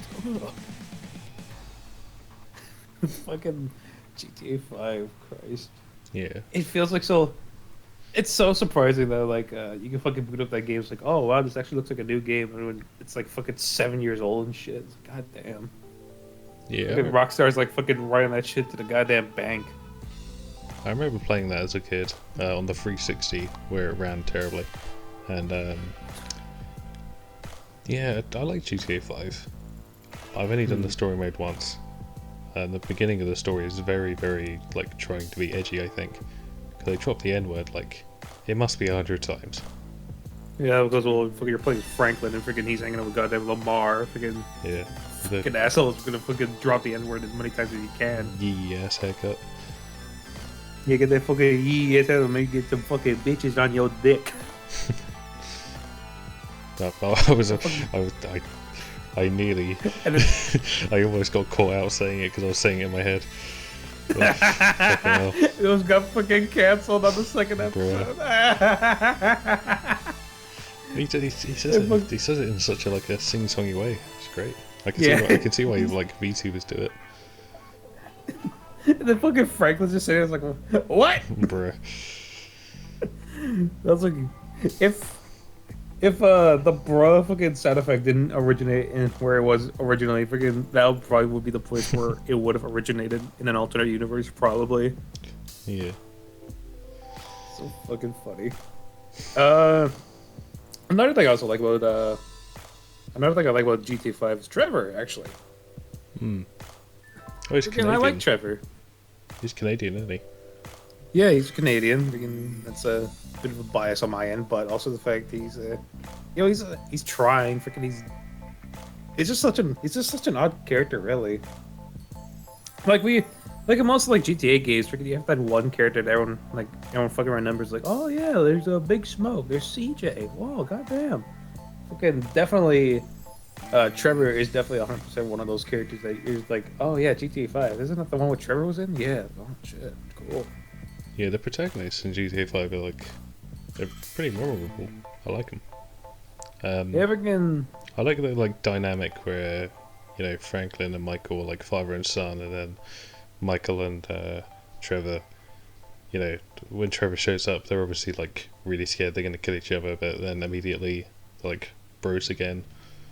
It's cool. Yeah, it's just like us again. Yeah. It's just us. I fucking strolled to your fucking goddamn steel shack in the fucking British countryside. I was like, yo, what's up, fuckhead? I'm here. Just like throws down a copy of 06. Fucking slam it down to the fucking dirt. Yeah, freaking. That game's alright. Freaking. I definitely have some fun with it. Yeah. Let's see. Do you have any other fucking 2013 games? I mean, there's like some smaller stuff like Papers, Please, like Wolf Among Us, Stanley Parable. Oh yeah. Those are all Papers, good. Please I remember a lot of. Mostly because of the fact again, I just watch YouTubers play it. I like Wolf Among Us quite a lot. I'm excited for the season 2. Yeah, you're a fucking big old fan of Big B Wolf, ain't ya? Yeah. I like So much so that you won. So much so that you fucking shit yourself. He was in Smash Brothers, wouldn't he? well, it was at the Game Awards, like 2019, 2018 or whatever, where like they revealed that, and it was that was like the most exciting thing for me. And then no, it was never seen again. And then Telltale went bankrupt. Yeah, Telltale one fucking died. Yeah. 2014, South Park Stick of Truth. Oh yeah, that's a good one. Let's. That was made by Obsidian, which is same as New Vegas. Yeah. So freaking, does that mean that Benny from New Vegas is actually just Cartman? I mean, it reminds me of the fractured butthole, where it's like the dad doing it to the mom, and it's like I'm imagining that, but you walk in the door and it's like the game is rigged from the start. Oh my god, that's fucking great. He's fucking just Benny sitting in that fucking room like, my game's been rigged from the start, kid. Ring a ding ding, baby. What are the goddamn? Christ, that's funny. Oh. Ugh. Let's see. But the one thing I remember about Stick of Truth is that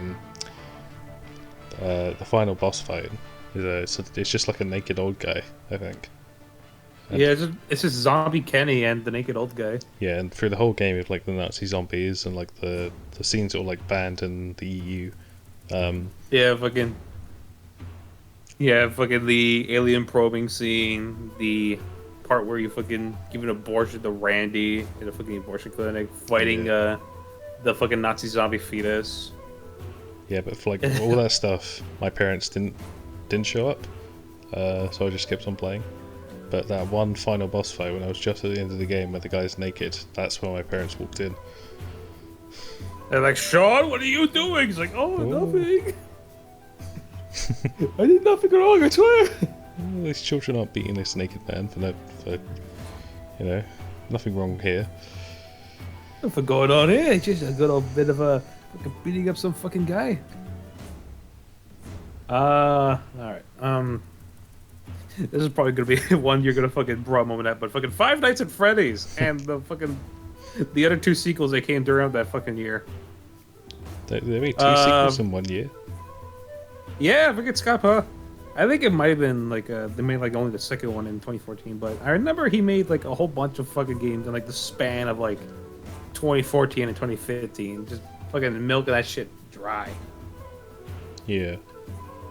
But then like after like the fourth one is like, okay, freaking I need to take some time and fucking with this next one. And he made some more that take like more than a year, I think. And then he expanded the lore to be as deep as Kingdom Hearts. Yeah. Fucking it questioned the authority of those who freaking try to even surpass him.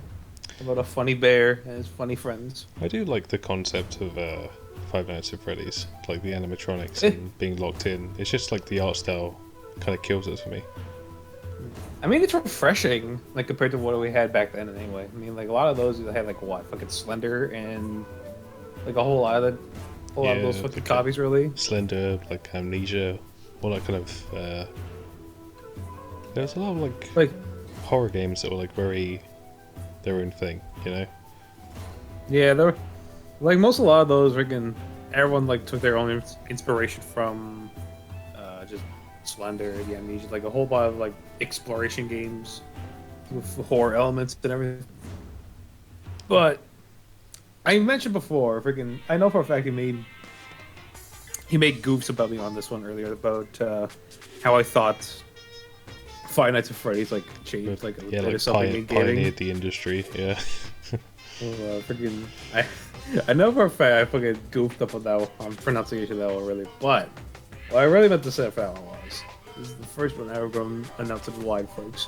I mentioned the fact that like it pioneered like a new direction the horror genre was going into. He said, Yeah. I can't believe that's like a detailed thing. I was like, before Five Nights at Freddy's, you never had one where you just like fucking sat down and just did some horror by yourself. And after Five Nights at Freddy's hit, there's a whole lot of games that started just doing a bit more of that. Freaking a lot of those fucking FNAF fan games made a whole bunch of that shit. Really, just full on, just like you're alone in a room. You gotta protect yourself somehow. You got a door, or you gotta use your camera, or you gotta use some shit like that.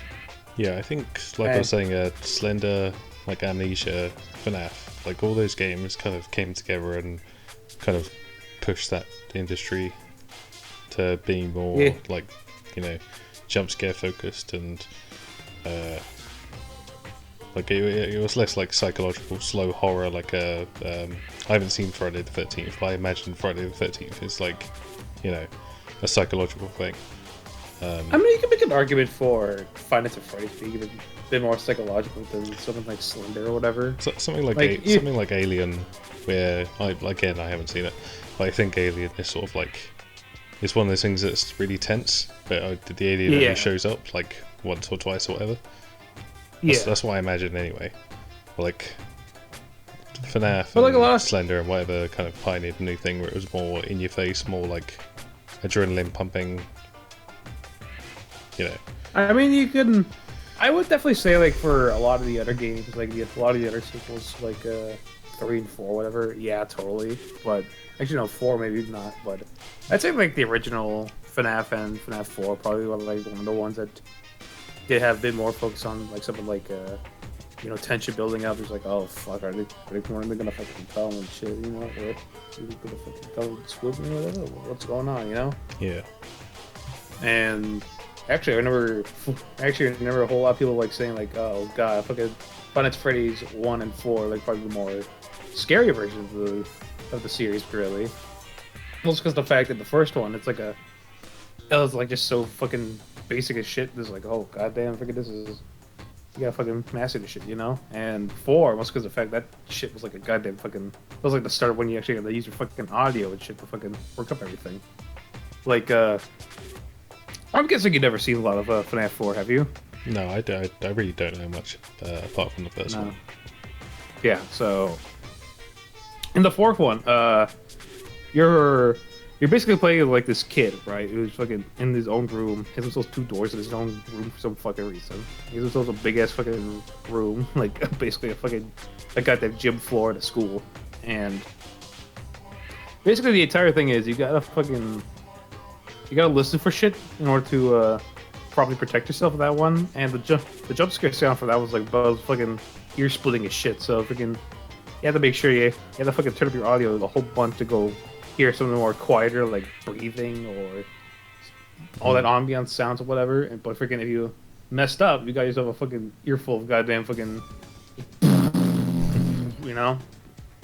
Yeah, So like fucking microwave cool. like exploding in your fucking face. Yeah, I think like playing on the other senses, because like seeing something and like seeing a jump scare is different to like the shock of audio kind of getting in your head. So Yeah. I can see that being cool. And of course, there's also the story in that one too. So freaking, it's what it is. Freaking FNAF, I would say though, freaking, it's an alright series. Freaking, I definitely like the series as a whole, mostly because of the fact that I like the story. I like just the idea of it. Really, Scott Cawthon themselves a really cool fucking project creator. Really, like freaking the whole Fazbear fan initiative. Just the whole lot of that shit really freaking just kind of shows how freaking cool the developer really is. Oh yeah, there's been a movie in like development hell for ages, hasn't there? Yeah, I think they're actually now starting production thanks to fucking Blumhouse buying the rights to it now. It'll be interesting to see because like if those games like did push a direction for movies and horror and that kind of thing, it'd be interesting to see like how a movie would do it. Yeah, because I feel like it probably would have done alright. I mean, Blumhouse was like the same guys who made themselves like how's that? I think the Banana Splits movie. Have you ever seen that one before? No, I haven't heard of it. Nah, it's like a horror movie based stuff like this kid show type thing from way back when, and it has like some bits of FNAF like representation in it really, like as in like the characters themselves, like they're based off like the TV show. They're all robots. There's some guy who's controlling them all. Stuff like that. There's definitely FNAF references in that one, but freaking, I'd say it probably would be something like that because I think actually Blumhouse made that one too. So, who knows? Yeah, be interesting. Yeah. Yeah. I mean, even if I don't like something, it's interesting to see how it turns out. So, yeah. Yeah, I'd fucking sit down to watch that one. That's for sure. Hopefully it happens. Yeah. Either it's good or it's funny or, Is it funny ha-has or is it fucking cringe? Yeah. Well, even if it's cringe, that's what I'm saying. It can be funny even if it's cringe. So. Yeah. That's why it'd be interesting to see, and why it should happen regardless. Yeah. Yeah. So, you got any other ones you got for 2014? The only other ones I have for 2014 are Binding of Isaac and Shovel Knight. Oh, yeah, fucking. Let's talk fucking indie games one for a bit. Yeah. Um. So freaking, it's obviously freaking we're goddamn fans of indie games. Really, freaking Binding of Isaac's definitely one of the big ones. Yeah, that was the very first game I got on Steam. Oh, nice. Yeah, because I saw it in a magazine back when those were still a thing. Uh, yeah, got my dad's credit card.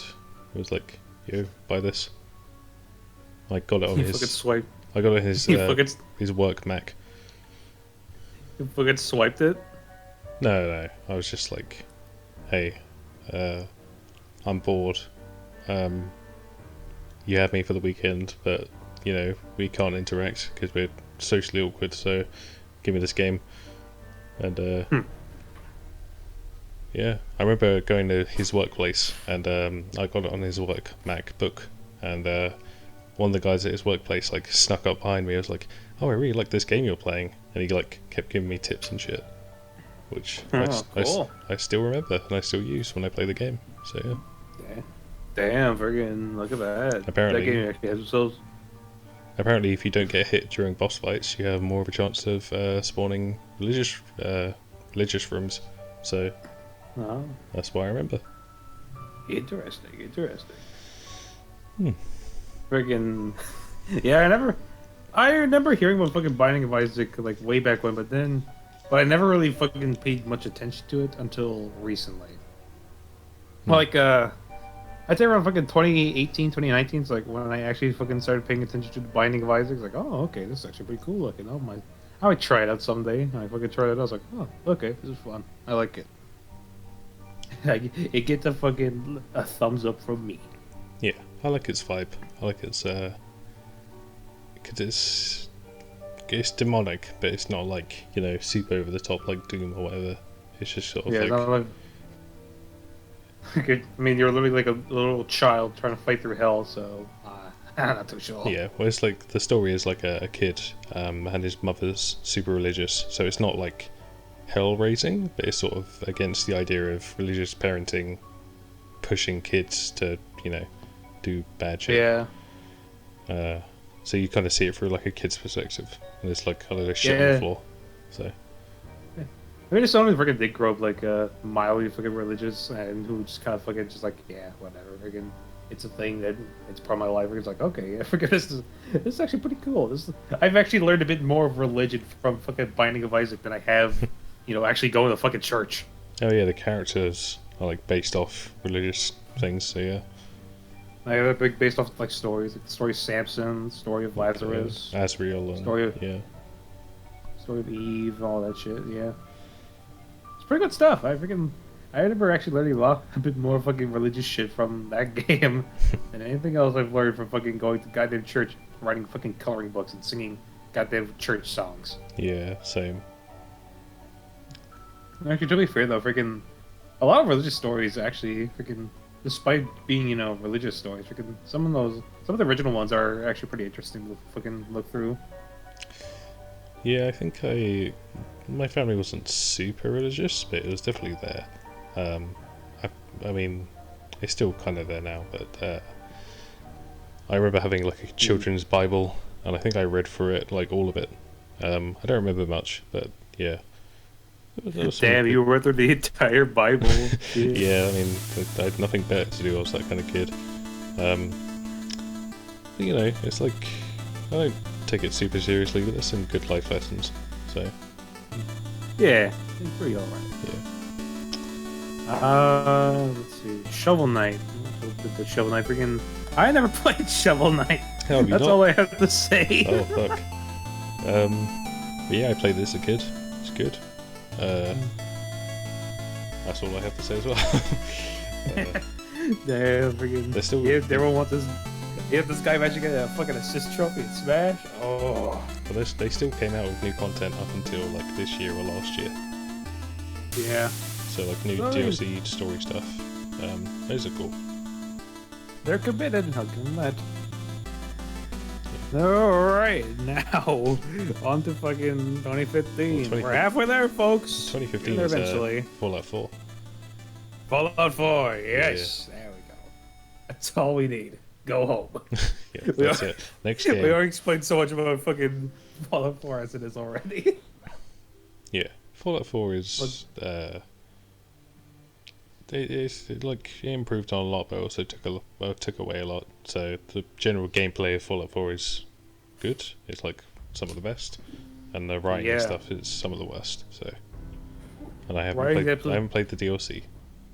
Yeah, fucking. I still want you to go to fucking Nuka World as of yet, bro. I definitely Fucking will. Go. Yeah. I never fucking.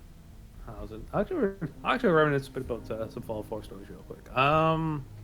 Let's see. So. Yeah, go for it. Well, I'm trying to remember shit actually. Give me a second. Okay. I remember way back when I had myself my first ever unmodded fucking playthrough of Fallout 4. I remember I managed to spend like almost like fucking 2 days worth of fucking gameplay in that goddamn game. It was fucking that game when I fucking had my hands on it. It was a goddamn fucking treasure of mine. I fucking- will say that I actually did exactly the same. As soon as the game came out, I really wanted the Pip-Boy edition, so I got it imported from Germany, and as soon as I got it in, I went off school for like 2 days straight and played the entire game in like one sitting. So Damn. like for the 48 hours of those 2 days, I think I played 40 hours. So yeah. Christ. That's probably why I don't like think about Fallout 4 much, because I did everything in 2 days. Yeah, freaking you literally fucking just sat down and fucking spent around an entire fucking 40-hour Well, campaign. yeah, I was a massive Fallout 3 fan, so I was like, holy shit, I need to really sink into this. Yeah. I have myself like a whole bunch of fun with that one. I do think though, freaking on the base game, freaking its story freaking it blows chunks. Freaking I still think the story is probably one of the worst parts about it. Freaking DLC story modes are freaking actually pretty lot more better, not gonna lie. And of course I'll have my fucking bias when it comes to fucking Nuka World, since that's like a goddamn given of mine. But you know, fucking Far Harbor, that's a pretty great one. I definitely like that one. Automatron is a good little pass the time like type bullshit thing, and yeah.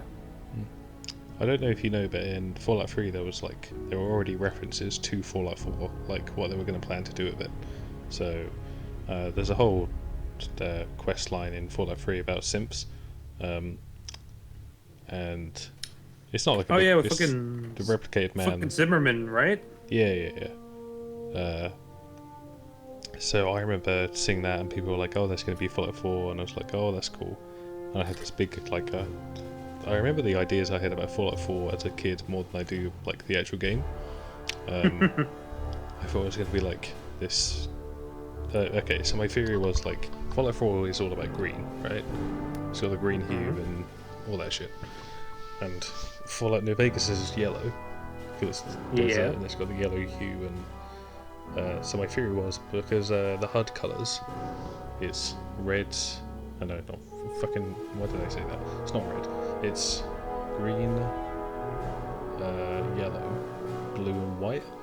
And so I was like, oh, blue and white. It must be like a very snow place. And I was like, oh, it must be on like a mountain. It would be like Terminator style. And yeah, I used to think a lot about what Fallout 4 could be. And when it was just Boston, it was sort of like grey, flat land. I was like, oh, Gray, blue-ish. yeah. I still think about that sometimes. Yeah, freaking. I have absolutely no goddamn things going into when it came to fucking Fallout 4. All I knew about it is like, oh, okay, this is from a game series that I remember seeing about here and there, and looks cool. I want to buy it. And when I got it for Christmas, I fucking played a bunch of it, and I was like, oh, fuck yeah, this is great. I love it. I want to play more of it, please. And after I got my friends into it too, freaking, we just spent the entire time trying to find ways to getting to play some of the older games too, like Fallout 3 and New Vegas. Yeah. Eventually, that also led to fucking Fallout 1 and Fallout 2, and then we all know how fucking Fallout 1 went. And then we all got CBT'd into trying to find a rope. Yeah, fucking find ropes to fucking hang ourselves up the fucking outside fucking Boston. Yeah. Fucking Christ. I don't know. Shit's like goddamn. I feel like there's a whole discussion about like really, really old games, and are they even still enjoyable anymore because they're so old? But I don't know. That's a discussion for some time else. Yeah. For episode 3, maybe. Ooh. Probably not. Yeah, in 2077. 2077. Well, at least the third episode. Keep your eyes open. But 2015 has some like real good ones though.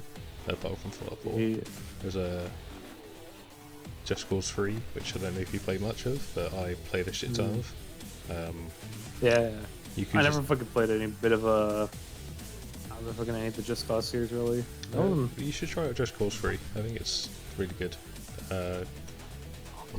I can see how people would like not think it's good because like the story is pretty meh, but you know you get a massive world where you just get to do fucking anything.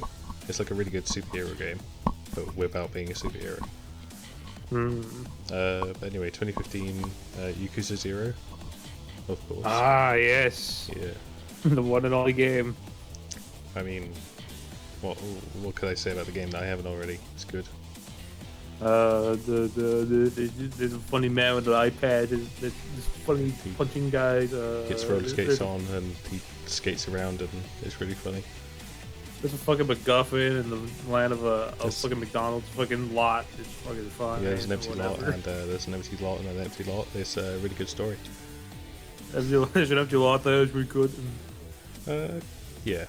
Well, you know, Yakuza 0 is like easily like one of the best games I've ever played, if not one of the best. That's just Yeah. I can see how like I I'm- can definitely see why people wouldn't be into it because like the cutscenes are like a pain in the ass. Yeah, freaking. I definitely enjoyed the game itself. Like, freaking, I love fucking punching dudes. I love doing mini games. I love the fucking character of Kiryu and fucking Majima. Yeah. But it's the one thing I definitely don't like about it is the fact that like when you're like sitting for like a cutscene with like Kiryu like go to like an office or whatever, like going to visit Tachibana real estate. Yeah. And during that entire thing, they like fucking like section off fucking the cutscenes into like 2 different styles, and they just fucking change it for no random reason, really. Yeah. Like for one bit, it could be like just actual game models like fucking talking to each other, and then it fades to black. It's like, okay, is there something else happening now? Then it just cuts to a full on just like a model made cutscenes. Like, what the fuck is this? Why'd you fucking change it for no good reason? Yeah, that is confusing. I think I will actually say that with Yakuza 0, the main story, even though I thought it was great, that's not actually when I started like to love the game. I only really started to do that after I finished it, and I went back and started doing like the new game plus shit. So Yeah. because like it's a game that starts you off kind of feeling very strong, and then when you progress, you get insanely strong. It's like really satisfying. So the more I grinded, the more I did fun shit. The more I did the completion like 100% shit. It felt great. So Oh, freaking! You ain't called the fucking Dragon of Dojima for nothing, right? yeah. But don't even get me fucking started up the goddamn storybook fucking cutscene style. Like, what the fuck is that? Yeah, I'm glad that I don't know why they did that. That's not in any of the games as far as I know. It's like fucking, hey, let's be fucking Sonic and the Black Knight. It's like, oh, okay, never mind, sorry. Leave it at that. 2015. But yeah. Do you want to say anything else about Yakuza 0? Let's see, fucking, yeah, I thought God Hands was fucking Saejima for like the longest time until Oh, recently. I did as well when I didn't know who Saejima was. So you're not alone. Yeah, fucking. So like in the fight within Like a Dragon, fucking I was thinking like, oh hey, fucking it's God Hands. Oh, what's up? Cool. And fucking afterwards it's like, oh bro, that's not fucking God Hands. Like, oh, No. okay. Yeah. He's this fucking edgy dude from goddamn prison. Okay. Saejima's great. He's like, I don't know. I have to debate if he's better than Kiryu in my mind because they're all good. But, Yeah, freaking main guys are all good except fucking Ichiban. I mean, Ichiban's okay. It's just like, I don't know. He's- It's like having he's it's like having the best meals of your life, and then they serve up like a normal ass hamburger because the hamburger's fucking good on its own. But when you have like 5-course meals and then you get a hamburger, you're like, oh fuck. Like you eat like fucking steak and lobster, and you just fucking come back to eating like a fucking bag of chips. Yeah. It's like good on its own, but like when you have so much good shit to compare it to, it falls apart. So Yeah. Yeah, how come fucking Train didn't debut in a fucking better Yakuza game? How about that? Well, the Yakuza 7 guy is based off a mobile game, so yeah. Yeah, freaking. He's based off our very own Train Man, obviously. The very own Gacha Man. And there he is, the one and only. It's only the version where he doesn't have his hair out, obviously. But after that, they made their own thing after him. 2015 is also Undertale. Undertale, wonderful. Yes, Yeah. exactly. Freaking, I don't think I need to It's, say how much fucking Undertale fucking hooked me, right? Yeah, real awakening for you. Fucking both sexual and fucking realistic. No, I'm kidding. I'm kidding. No, you're not. He's not kidding. Shut up.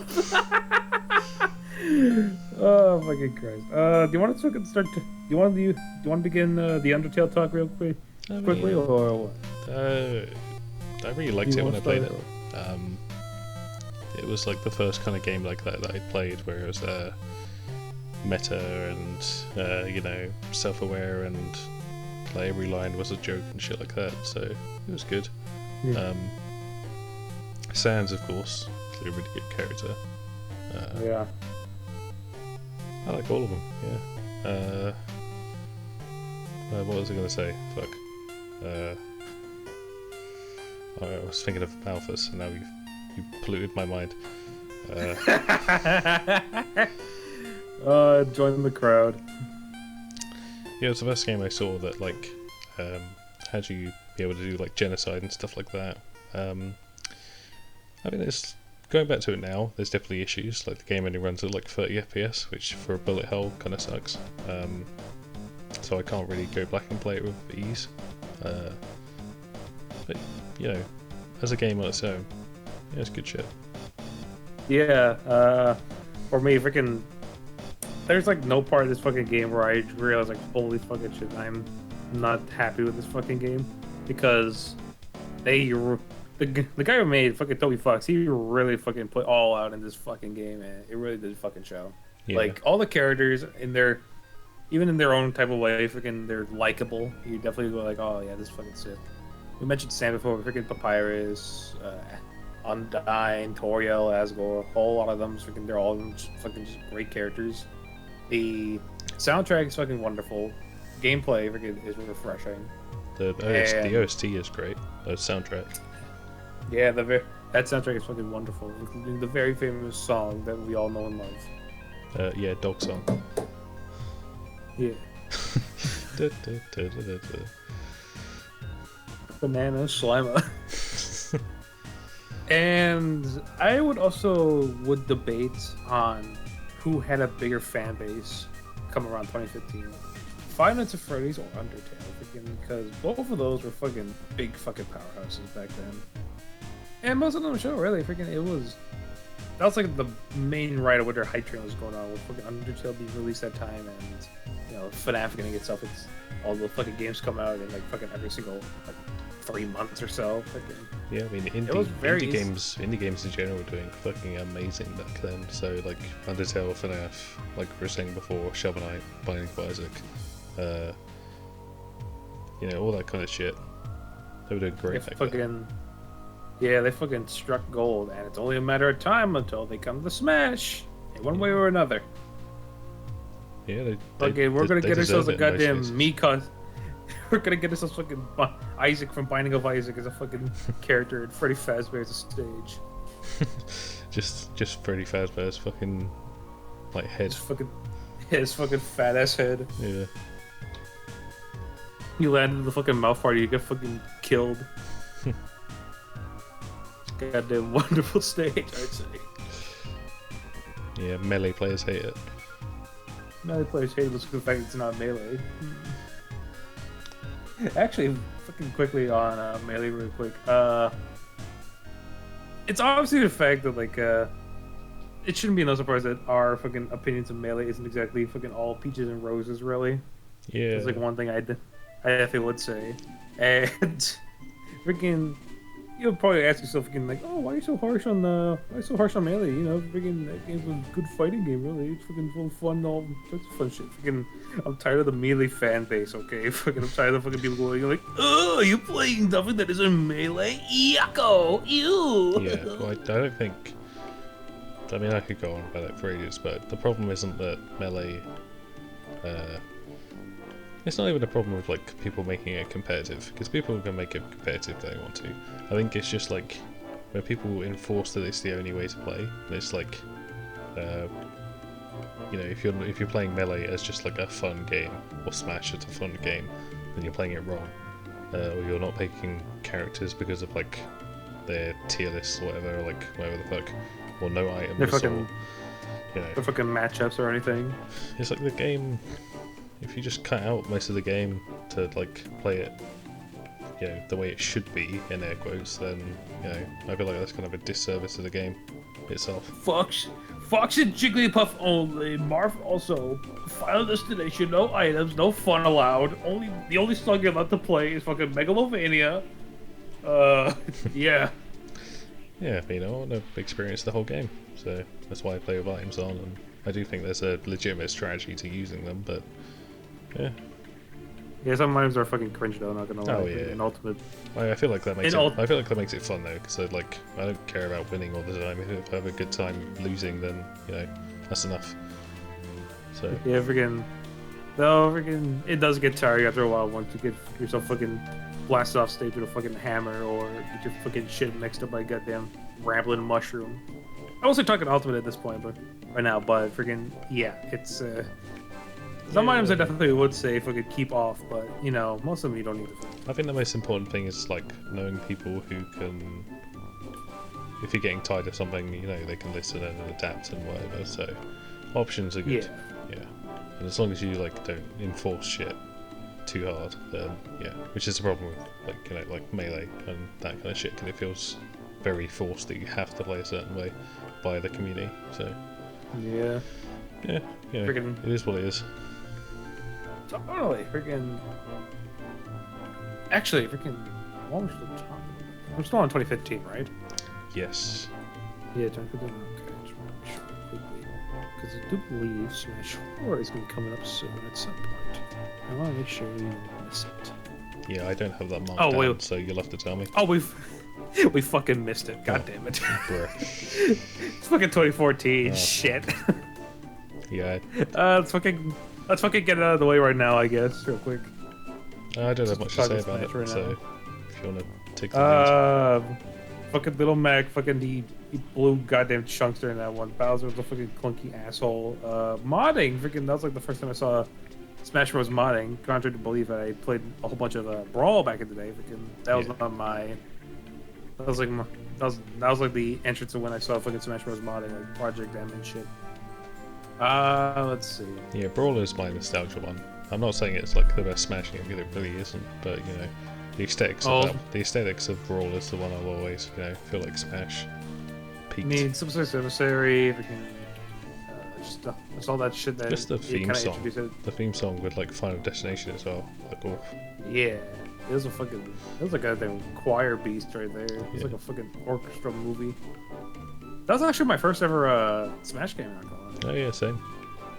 Yeah, freaking, I got that one on the Wii when I hanged out with Played it some with a Japanese sideways. exchange. Played it with a sideways Wii remote. No GameCube controller here. Yeah, same. Yeah, that's the way I played, and I managed to beat fucking Subspace Emissary with it. Yeah. So who's the true gamer here? Yeah, Freaking- we've already done enough yeah. CBT. Fucking CBT yourself, and freaking you'll have yourself a shit ton of fun. Of course, there's also the fact too, freaking we have bias against it since you know fucking Sonic's in that one. Yeah, for some reason I didn't know he was in the game until the end of Subspace Emissary. I guess I just didn't look at the box. Yeah, freaking. I followed the Smash Bros. Dojo, so freaking I knew that Sonic was gonna be in this one, but freaking it's still cool seeing him just popping like, bruh, welcome. Yeah, I I'm gonna lost beat your I lost ass." my mind when I saw that as a kid. I had no idea. I was like, holy fuck, Fucking- he's in this game? Fucking just Sonic just throws like, I'm gonna beat your ass, and it's like, oh fuck. Yeah. But yeah, Smash 4 freaking it's still kind of a forgettable fucking addition to the series, but you know, it still has its merit. Freaking we got ourselves what's the name? Cloud from it. We got Cloud, and now in Ultimate we have Sephiroth. I'm think I was going to say about like that thing we were talking about with Smash Ultimate with you and J&T. It's like, Oh yeah. oh, it's a good game. I like it. Ultimate, yeah, freaking. I don't feel like Ultimate's definitely. I don't feel like it was half-assed. Yeah, I mean, freaking some parts are. I will fucking say no, freaking. Not the entire thing. I will definitely say the entire thing as a whole is a fucking good product. Freaking, Yeah. there's definitely some good work into it. There's definitely stuff to be desired, and there's definitely stuff they can improve on. But like compared to other games for the same price that are like absolute dog shit, I would take Smash any day. Yeah, exactly. Yeah, that's basically my point with that last time. Of course, freaking. I'm not saying freaking. When I freaking said there's some parts of it that has obviously freaking Ultimate still. I'm not even hating on Ultimate freaking. Yeah. I mean, we got fucking K. Rool and shit in that one. That was a goddamn fucking. This is a goddamn fucking wonderful shit right there. Yeah, But, until Minecraft Steve, I didn't even know like pretty much any of the new additions to Ultimate. So Yeah. not even Isabel. Minecraft Steel was like the part where I was like, oh fuck, this game's gonna fucking great. Like this game fucking continues on the way it's going right now. Fucking hell, it's gonna be wonderful. Yeah. So, Actually, freaking out. I got hyped at the game when the Inkling showed up, since that was like one of the characters I actually wanted for Smash 4. I had Splatoon on the Wii U, but I didn't know. Oh wait, that's right. Yeah, freaking we're still at 2015. Freaking we can talk. What's Splatoon? Well, yeah, I was gonna say I had Splatoon on the Wii U, but I never had enough hard drive space to download it, so I never played it. So Oh fuck. I was Damn, I was £60 down the drain. Fuck, that sucks. I remember I got to play a bit of Splatoon like way back when that released. I remember before I got the game though, fucking I was a big fan of it. Really, like the idea of just the idea of just being able to fucking do this shit. I was like, oh wow, this actually looks so fucking cool. Goddamn. Yeah, it's like a fun, kid-friendly shooter that isn't cringe like Fortnite. Yeah, freaking it had its very own fucking charm to it too. And it was really fucking swell. Like the fucking campaign mode, I remember playing a whole bunch of. Just the idea of just being this cool ass fucking kid with cephalopod powers, the power of fucking Squidward, fucking shooting people with an ink gun and shit. That's cool. Yeah. Remind me of old '80s shit, like Yeah. when you think about it, like, oh fucking, I'm gonna use my goddamn moon shoe to fucking land halfway across the map and do some fucking cool Sonic Adventure 2 kickflips. Ooh. Yeah, I was gonna say it was very like punk. It's very sort of like colourful and you know. I can imagine it being a thing in the 90s. It was like a TV show or something with that kind of it's aesthetic. like a fucking animated TV show or something. Yeah. That would be cool. It definitely would have been a lot more cool if it was like on fucking Nickelodeon too. Since the whole entire thing for that was like, oh, slime and all that shit too. Shoot the goo. Shoot the goo, dude. Alright, you good? Alright, third go at it. Oh, I might stitch them together. I have no idea how long we've actually been going for, so. Fuck it, it's probably gonna be the longest fucking episode ever. Goddamn. Yeah, well, they get their fucking content. Yeah, I'll make up for fucking lost time. Each year's a fucking hour. Okay, so. Do you want to move on to 2016? Yeah. We're nearing the end, so. We're halfway done. No Man's Sky. Oh boy. Wasn't that a shit show? Wasn't that fun? Do you remember the part where the dragon or the fucking dinosaurs fucking clipped into the ground? That was fun.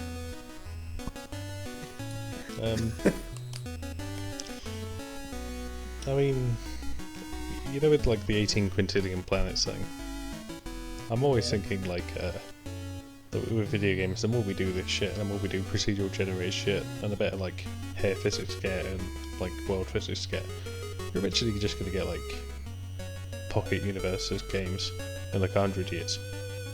Like fucking microfiche batteries for fucking Rick and Morty. Yeah. Get yourself a very own civilization in a fucking video game. Like, this fucking stinks. Yeah, I like don't want to fucking play this. with VR and procedurally generated planets and physics and all that shit, if you put them all together, then yeah, you would get like Matrix. But we're almost there, and then we'll be able to create ourselves a perfect world without fucking American politics. I think for how bad No Man's Sky is, then I mean the procedural generated shit never really like was that great. It was just like different color planets or whatever. But the idea, yeah, it's one of those. Yeah. It'll be one of the stepping stones to that sort of future, I think. It definitely will be getting there in like we'll probably see something like that around like 40 years time probably. And that's definitely not a stretch of me trying to say something because I have nothing to say about this fucking game. Yeah, freaking except the fact that you poopy. Yeah, I played it in VR and it was trippy. But that's it. Overwatch. How about that one? Never played it. All I knew that people were baby reaching about TF2. Yeah, freaking. I played a bit of Overwatch back when I was staying down in Thompson, which is around the time when SuS was first created. And I never really played a bit of Overwatch here and there, and that's like my main go-to game for it, really, because you know something that I could just rip my hands out to, like, oh, this is gonna be fun, yippee! A funny British woman going, "Cheers, love, your cavalry's here, boing boing." Oh. Yeah, she says nerf this. Yeah. That's the only thing I know from Overwatch. Yeah, she says like just the funny words. I love cavalry's here. The cavalry here.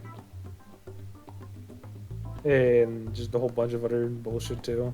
Despite the fact there's like so much fucking representation, we don't even have ourselves any fucking Canadian representation. Like, what the fuck, bro? Yeah, there's no. I mean, Tracer's British, but TF2 there's no British boy, so Yeah, kind of sucks. it's all in the '60s. Yeah, where Britain didn't exist. Britain no longer existed back then. So 2016, Doom, of course. Doom, yeah. Yeah. That's the part where Doom fucking became a goddamn popular title again. Yeah. I mean, I like the original Doom 2016 more than Eternal.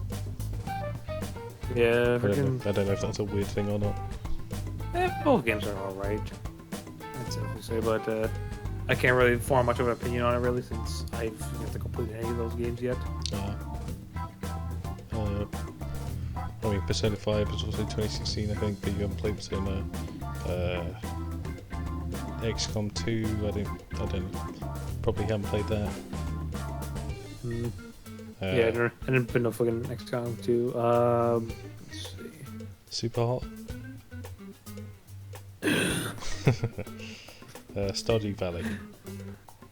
Stardew Valley, there we go. That's the one I remember liking a whole bunch. I just got into modding that game recently too. Oh, right. Yeah, freaking just last night I just started downloading some well, last night as of writing, freaking this is the 22nd as of right now. And last night I did some downloading of I was like a cheat mod just to test it out really, just to see how well it goes since freaking I've already got myself like a fucking long ass save file on my Xbox right now. And just wanted to test it out how it works on the PC. And you know, it's honestly pretty good. You know, if we can so far it's not that bad right now. I'm gonna probably try something else to add a bit onto it too. Like I don't know, maybe like just like basically like run of the mill mods, like oh, where the fuck are the NPCs are in the map? Yeah. Like give us some fucking red cabbage or whatever, you know. Did you romance anyone? In my original game, I romanced Emily. The blue-haired one. Yeah. Yeah, the one who eats rocks. Yeah, I romanced her sister, I think. Haley, yeah. Yeah. For my first playthrough, and then the second one I did the purple-haired girl, Abigail, I think. Abigail, yeah. Freaking, I might try to freaking see if I can get Leah or Penny next time around. Mm. But what's your? How's all the dude bachelors they can fucking get in the game? Who would you like the best? I'd have to look at it again to see. Let's see. There's Shane, that one guy with the blue chickens. Let me look this up real quick. The fucking edgy boy Sebastian. Stardew Valley. The Doctor Harvey. Let's see.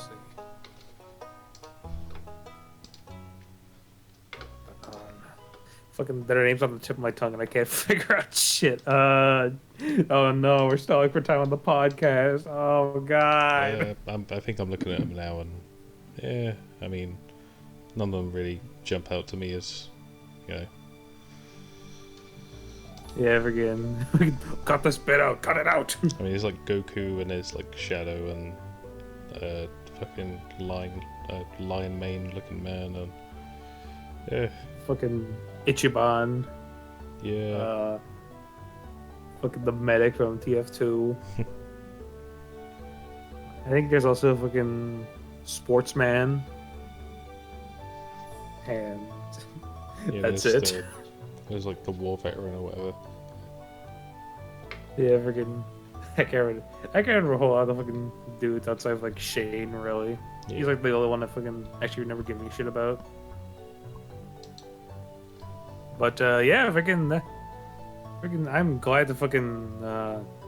I'm happy that the update for Stardew Valley just came out. The one on PC. I haven't There's checked. like I haven't checked in a long time, so Yeah, there's like a whole bunch of new shit apparently now. Freaking, I'm still trying to figure out everything right now. Hopefully by the time I go through my first year or whatever, I'll be able to fucking figure out some shit. But like apparently there's new places you could go to on that one. There's apparently like a new area you can fucking do, like new shit like that. yeah, doing Apparently even fucking mango trees and shit. I don't know. doing The point is just multiplayer, gonna be- doing multiplayer for that sometime would be cool.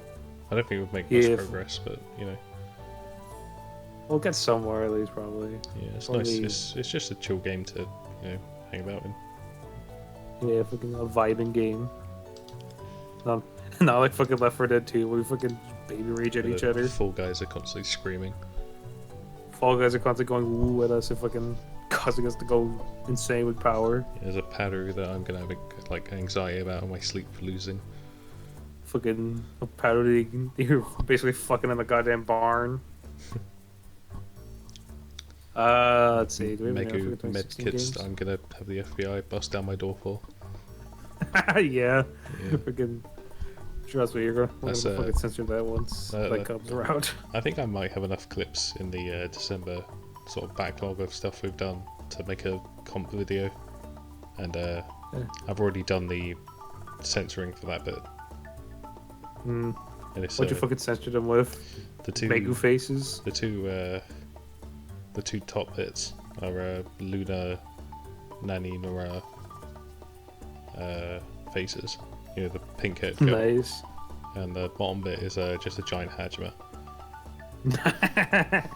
Fucking nice. You'll see it because I've like rotoscoped it perfectly to the animation. Oh Jesus. Yeah, I'll send you it later. Yeah, fucking now once we're done recording. Do we have any other ones for 2016? Not on my list. I think 2017 has got enough good ones that we should probably move on. Yeah, alright. So DDLC, Yes. there it is. The thing that started it all. I've never asked you this. Who was like, which one of the four were you into? Sayori and Monica, really. Okay. Yeah, I forget those were like my go-to, really. Yeah. I was like, oh, if I could Sayori's cute, I want to fucking date her. She freaking looks nice, and then, well, you know what happens, and it's like, Yeah. oh, fuck. I was trying Shit. to think about that, and I really couldn't pin down like an obvious one for you. Yeah, freaking. I like Sayori. Freaking, she was funny as shit, and I thought it was fun. Yeah. And then Monica, freaking, I was like, well, fuck, freaking, my first one's dead, so, hey. Well, yeah. I think a lot of people do that actually. Where like the first three die, and they're like, well, Monica time. Yeah, freaking. The only reason that I didn't choose like someone like Natsuki or Yuri was like mostly because of the fact like freaking Yuri. I'm pretty sure if in like an actual sense, I probably would have fucking spooked her off already by me being a fucking loud, a loud piece of shit. Yeah, and no. be like oogie boogie boogie boogie. I'd fucking push her. I would have made her fucking retract back into her fucking cave with her knives and shit. And I'm pretty sure me and Natsuki just probably would have fucking bickered 24/7. That's it. Like, oh, what you gonna do? You can make a fucking cupcake kitchen? Oh, fucking nerd. LOL. Got him. Yeah, I mean, obviously mine is Yuri, but I think as I've gotten older, that she was a lot different when I went back. I like checked out that her writing and stuff like that. I'm very, very anxious to the point where I don't think I could deal with that now. So I don't know. I like Monica as well. Yeah. She She's seems, a funny character. despite being a genocidal maniac, she seems still pretty chill. Yeah. She's like, yeah, I kill people. It's fine by me. Yeah. Other things in 2017 there's a lot here to talk about. Sonic Mania. Yeah, freaking that game. I'm pretty sure was Pretty shit. it was one of I'm them joking. free. Oh boy, freaking! Do you want to get your fucking onion out of the way with this one? It's not for me. Yeah. You're more the fucking 3D era boy instead of a 2D era man. Yeah. Freaking, I liked Sonic Mania mostly because of the fact that I grew up with with like 2D Sonic and the DS Sonic Classic Rush. Games Collection. Oh, okay. Yeah, and also Sonic Rush too. But for most of the main Sonic ones, freaking, I didn't have like any access to like Sonic Adventure 1 or 2, Sonic 06, Sonic Unleashed, or any of that shit really when I was growing up. I just had myself the classic Sonic games and Sonic Rush. So, yeah, freaking, I grew up with fucking 2D for a good while until like I think I got my hands on, I think Colors.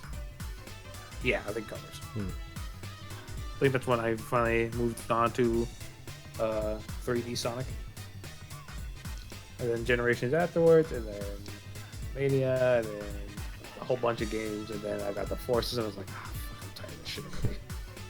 Well, I mean, I'm done. if you want to go straight to it, 2017 also Sonic Forces. Ugh. That game came out on my birthday. Oh god, I fucking. And as soon as I moved house, I went to the local game store and bought it, and that was the only game I could play because there was no internet.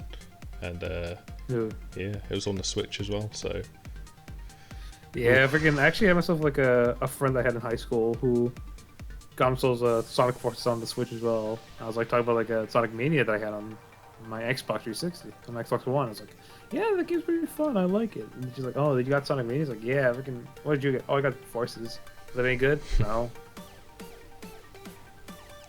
Let's I see. think I kind of hate it less now that it's kind of old at this point. The hate train kind of died down.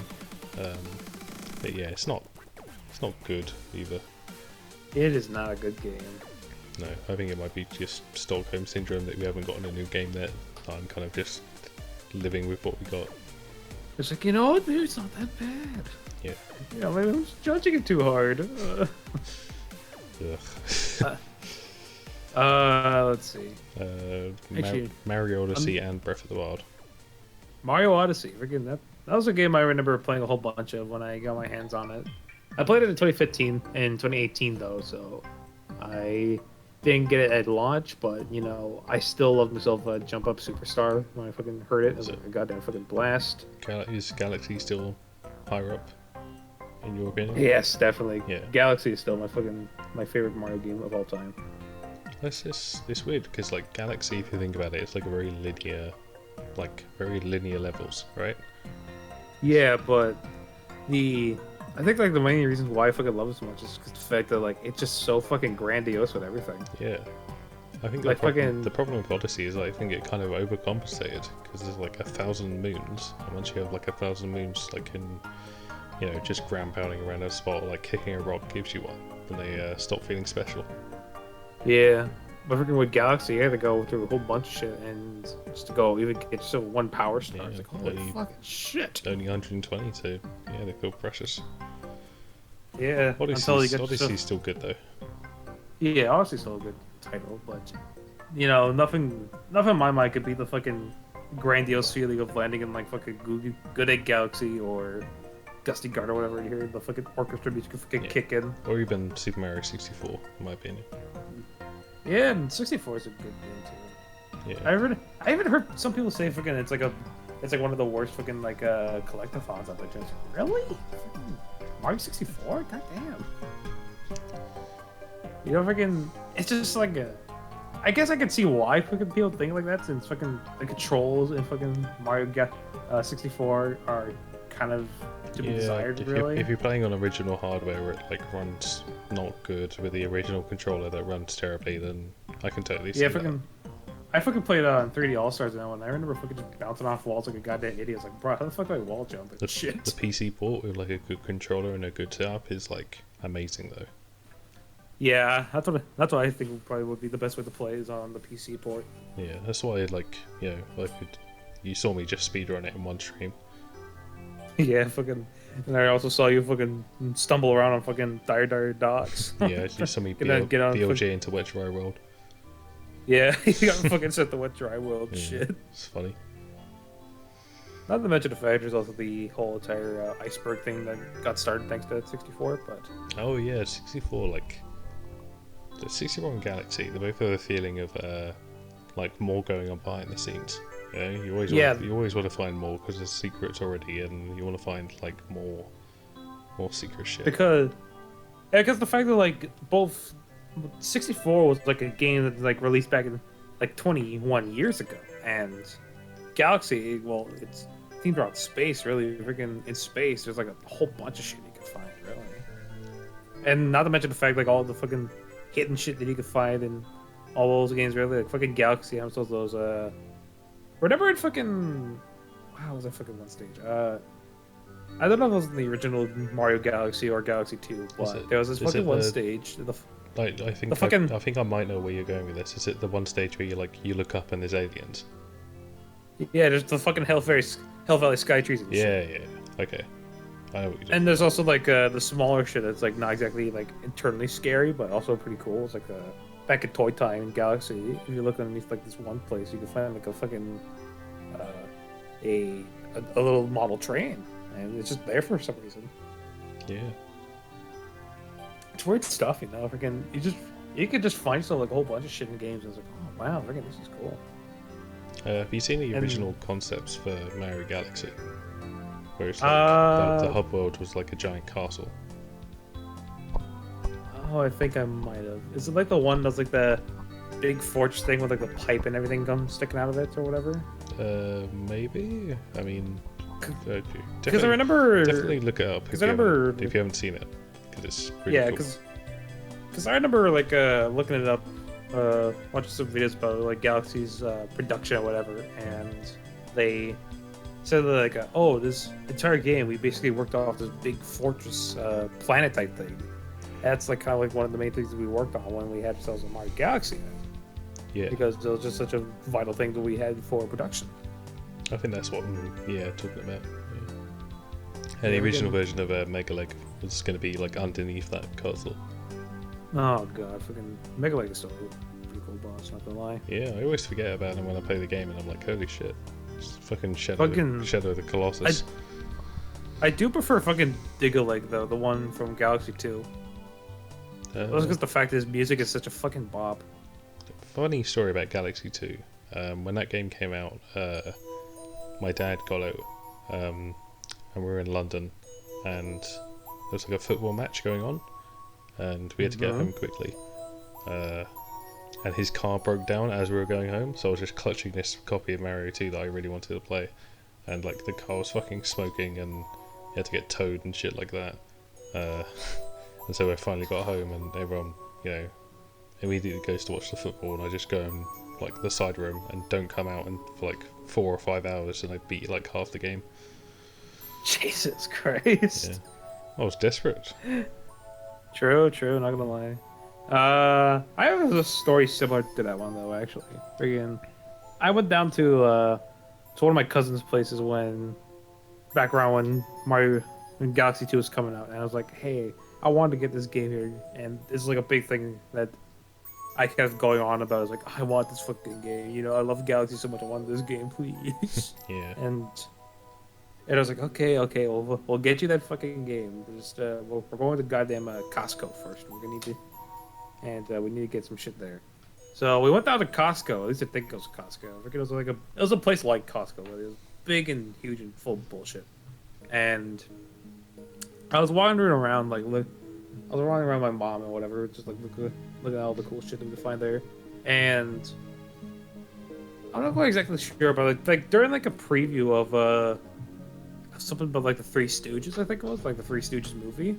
I saw like a fucking like a thing like you could buy and redeem, and you could get just a fucking copy of Super Mario Galaxy 2. Hmm. I maybe remembering it wrong though. Like freaking, it was like a thing that was like basically like a when you get yourself like a fucking gift card or whatever, and but you like redeem it here at the Costco, and you could get yourself fucking Galaxy 2. I'm guessing it was like probably something like, oh, we don't want people fucking stealing copies of Galaxy 2, so freaking this is the way we're gonna do it, I guess. And when I fucking saw it, I was like, yo, I fucking just almost fucking shat bricks right there in the fucking store. I was like, god damn, there it is. And I fucking pestered my mom for ages about it. It's like, okay, fine, we'll get you the fucking thing. Just chill. It's like, okay. Fucking menacing aura. I was fucking standing there, just fucking breathing around like a fucking child who's about to fucking explode from a fucking sugar rush, holding this fucking small card with Mario Galaxy 2 on it. And at the end of the shopping trip, we managed to fucking get the game, and I was so fucking happy. I went down to my cousin's basement, and I fucking played like up to World 3, which is like probably around half. But for good Christ, that game was still fun. Yeah, I was expecting more after Galaxy's ending with like the whole universe being reborn and shit, but yeah, it was still fun. Yeah, Mario fucking dies and then he comes back to life. Yeah. Fucking end game. Exactly. But yeah, that was the Mario Odyssey discussion, so yeah. Yeah. Okay, on to Breath of the Wild. I mean, Breath of the Wild. I'm seeing all the other games you have to go through, and I'm like, I don't want to go too into any of them. But yeah, Breath of the Wild was good. That was like the first proper Zelda game I completed, apart from the one on the 3DS. Which Zelda girl from that one did you like the best, Zelda or Paya? Oh, I think Pyre at first, and now Zelda. So. Also got the fact Zelda's British in that one, dude. She goes, and stop following me! Yeah, the accents in that one are weird. I don't know. I like to think that they're just like very socially awkward. Yeah. So it's like, oh, it's realism, but actually it's just not great voice acting. Yeah. Okay. I remember I had Breath of the Wild after I got myself out of a hospital visit when I went down. I was down at the school where I got myself when we first started SuSCast, and after a while I was playing there from my Switch. My fucking brother said like, "Hey, can I borrow you a copy of Breath of the Wild?" I was like, your niece needs to meet up a while. She goes down on this trip to somewhere. I was like, okay, fine, sure. I'm not playing Breath of the Wild right now. It's fine.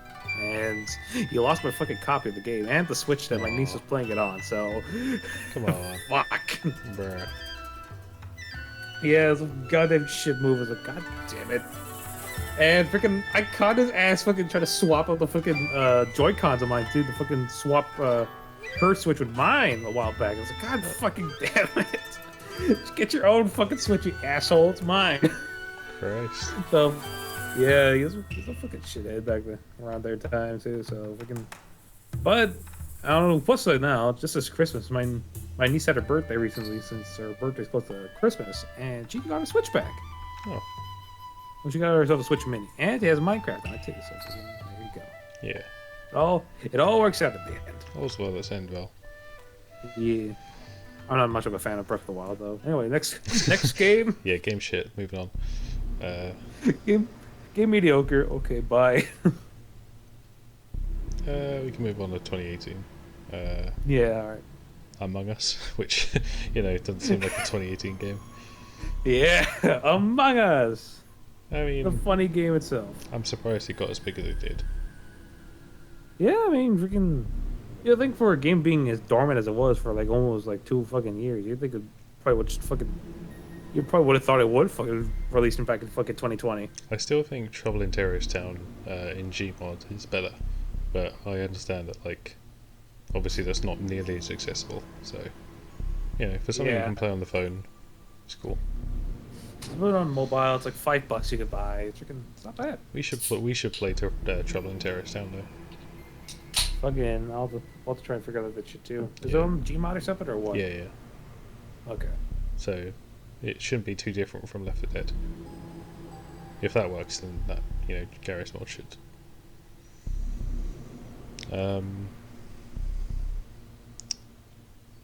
Oh, wait a second. Freaking.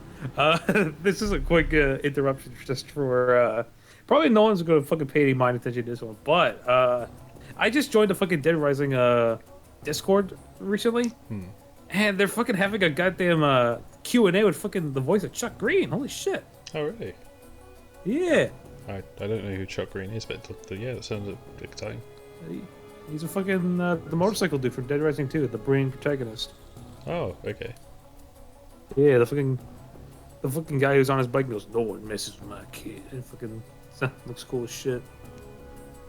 That's cool. That's the next guest confirmed. Okay, probably after this, I'll fucking pop in and see what the hell that's going on over there.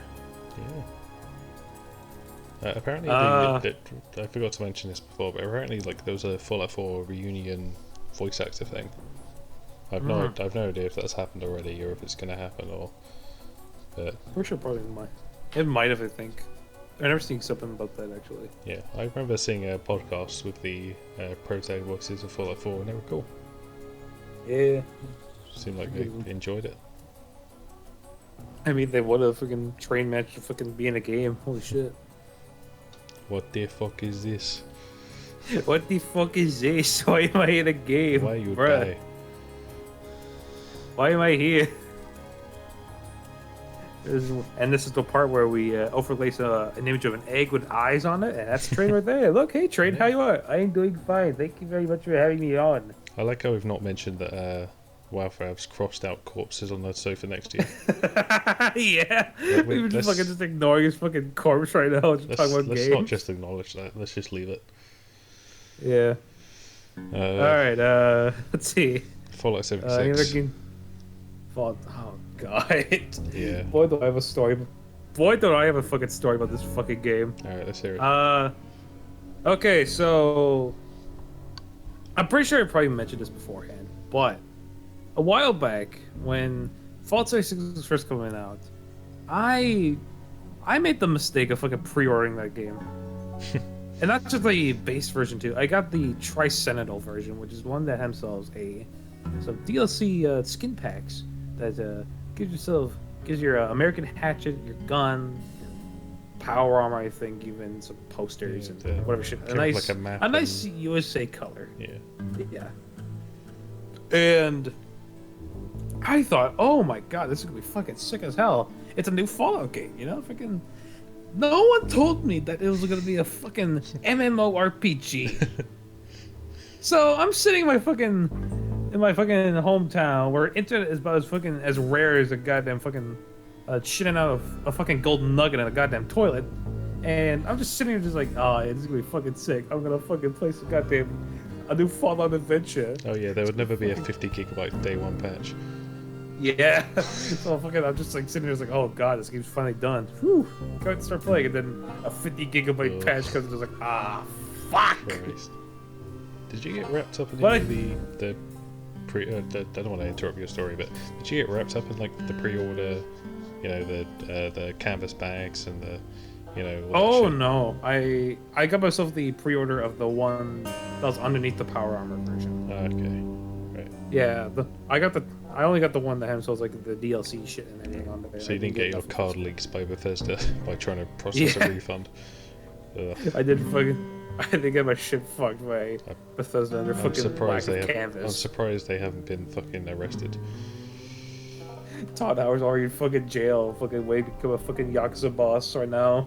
Yeah, they were like, you either go to jail or you get bought out by Microsoft. Choose. He's like, I'll become 16%. I'll be 16 times stronger than when I came out first time.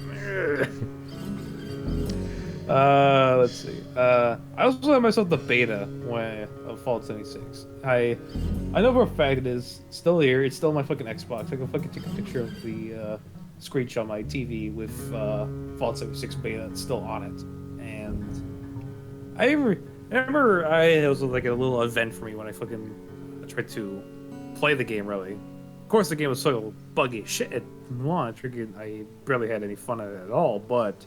You know, it's still an interesting thing. It's like, oh man, I'm one of the first people to fucking beta test the game. God damn, that was cool. And yeah, I hadn't touched it for like ages after like the first like few months of launch, and only when the first DLC stuff came out for it, like when they actually added people back into the game, when they added more shit into it. Freaking, that's when I started actually fucking giving more mind to it. Yeah. I tried playing it this week, and I just couldn't get it to run. I downloaded like 50 gigabytes of all the updates, like watched Advent Children, just to pass the time, and when it finally finished, I couldn't play it. Any reason why I could think of it? It just didn't like run properly. Like I lowered the resolution as like low down and turned all the settings to low, and it just ran like crap. Damn. Yeah, sucks. Fucking, you can't enjoy yourself a funny bit of fucking hacking and shit or whatever. I don't know. I think Fallout 76 does have some like okay ideas, but obviously not what people want. Yeah, freaking. Co-op. Yeah, it was something, but Multiplayer in the it wasn't Fallout what we game would be wanted. sweet. Yeah, I like Borderlands 4-person co-op. like the Fallout first. Tried the fucking position out, but you know, not at a fucking subscription based, made out fucking bullshit. Yeah. Remember fucking Fallout first? I sure do. Remember when that shit cost like $100, but now it only costs like 10? Oh, does it now? I saw it on the Steam store today before this, and it was like $10. I was like, oh. I guess they walked that back pretty fast. Christ. But you know, actually, while we're still talking about Fallout 36, remember fucking Nuka Dark Rum? Oh, yeah. I remember I tried to show my parents. I was like, "Yo, you should get this one. You know, at least it'll be cool. You know." It was like I was completely fooled when they said like, "It's gonna be a big bottle of Nuka Dark and it's gonna look cool as shit." When instead of being a plastic piece of shit, I fucking dribbled spit everywhere and fucking ruined the goddamn bottle. Like I've seen fucking better bottles on goddamn Etsy and shit. It's insane how badly they fucked up that like first like 3 months after launch. Yeah, they fucking shat themselves and fucking shat themselves again after fucking changing their pants. It was hilarious to see how much they fall. Like it was to the point where freaking is like, oh my god, are they okay? What's going on up there? Yeah. Let's see, do you have any other 2018 ones? I mean, I do. Like, I have more games. I just want to kind of skim through some of the ones that we're not going to talk about too much. Like Deltarune is on there, but like, you know, we've already kind of covered Undertale. Yeah. 2019, I think. Let's just move on a bit. See. Pizza Tower, huh? Hey. The one and only funny game with the pizza and everything, even though it's not even released yet. But Death Stranding 2019. Yeah, you got a lot of things to say about. You got a lot of things to say about that, don't you? It's just like, I mean, the gameplay wasn't even that bad. It was just like walking, which I'm fine with. I played a lot of Euro Truck Sim 2, so yeah, I'm fine with like monotonous A to B gameplay. But No, it's just a story. It's like written by like a fucking toddler, I swear. It's like Dead Man and Die Hard Man are real character names. And it's like taken seriously. Like Princess Beach and stuff like that. So fuck off. Like, Christ. Princess Beach. can I roll my eyes with this model? Fucking. You can try. Trying to manipulate the camera. No, it's broken. Ugh. Yeah, editor, put in a funny rolling eyes sound effect going wee wee wee wee wee wee wee. We'll add in like some googly eyes over your fucking Canon model. Well, yeah, that's me. I'm the fucking editor. So. Yeah, get to work, monkey. I mean, I'm not gonna. I was planning to like go through and like add video clips of what we were talking about and that kind of stuff, but it's probably too long to do that. Yeah, we're just going too hard on the fucking just speaking shit and everything. Yes. But yeah, Death Stranding, piece of shit. Outer Worlds. I mean, just kind of a like boring version of Fallout, would you say? Yeah, freaking it was fun. It was New Vegas in space, but fucking without the charm of New Vegas. Yeah.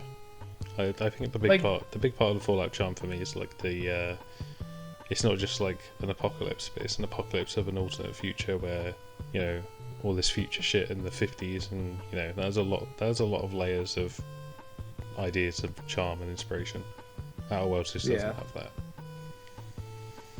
Yeah, forget it's just boring, really, to me. Freaking, I gave it a good shot of it, really. I got off the fucking planet. I did some exploring in that one since I had it on Game Pass, and I was like, this is not fun. I'm not having fun with this one. No thanks.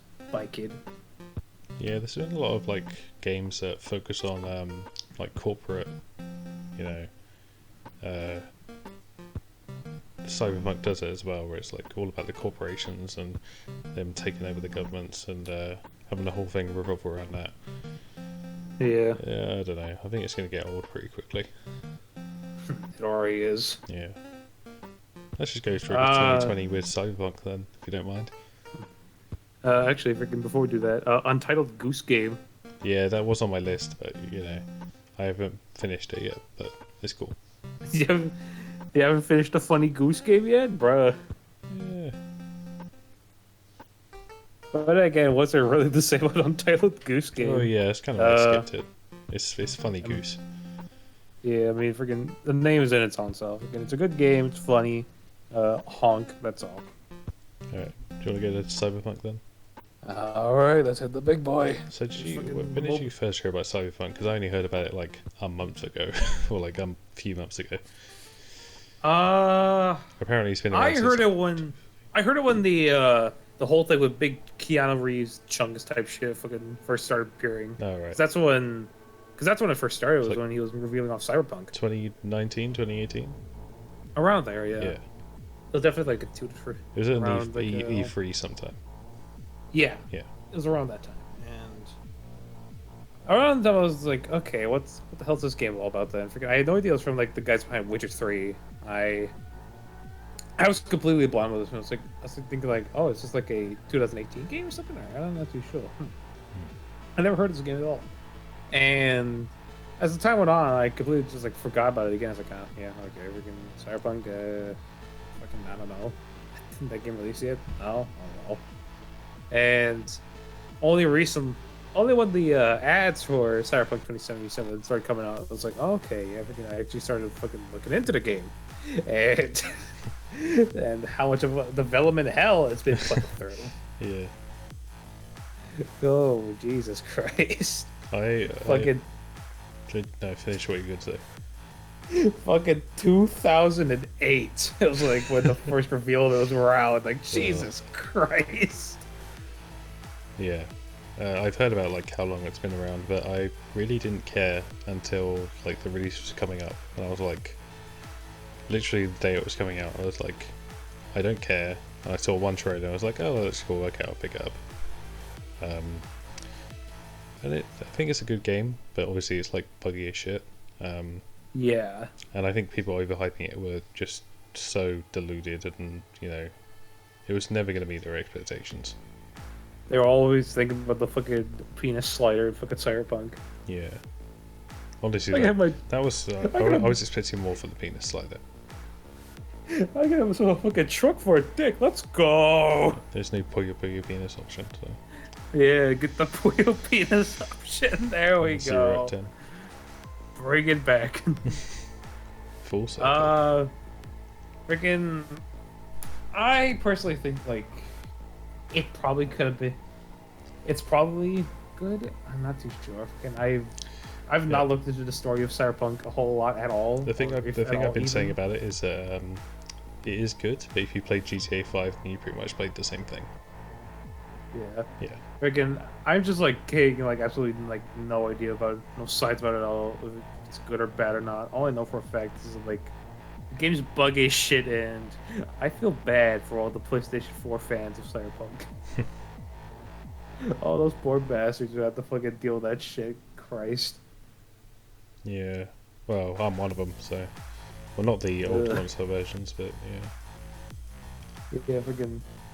In the words of Keanu Reeves himself, if I need your body, I'll fuck it.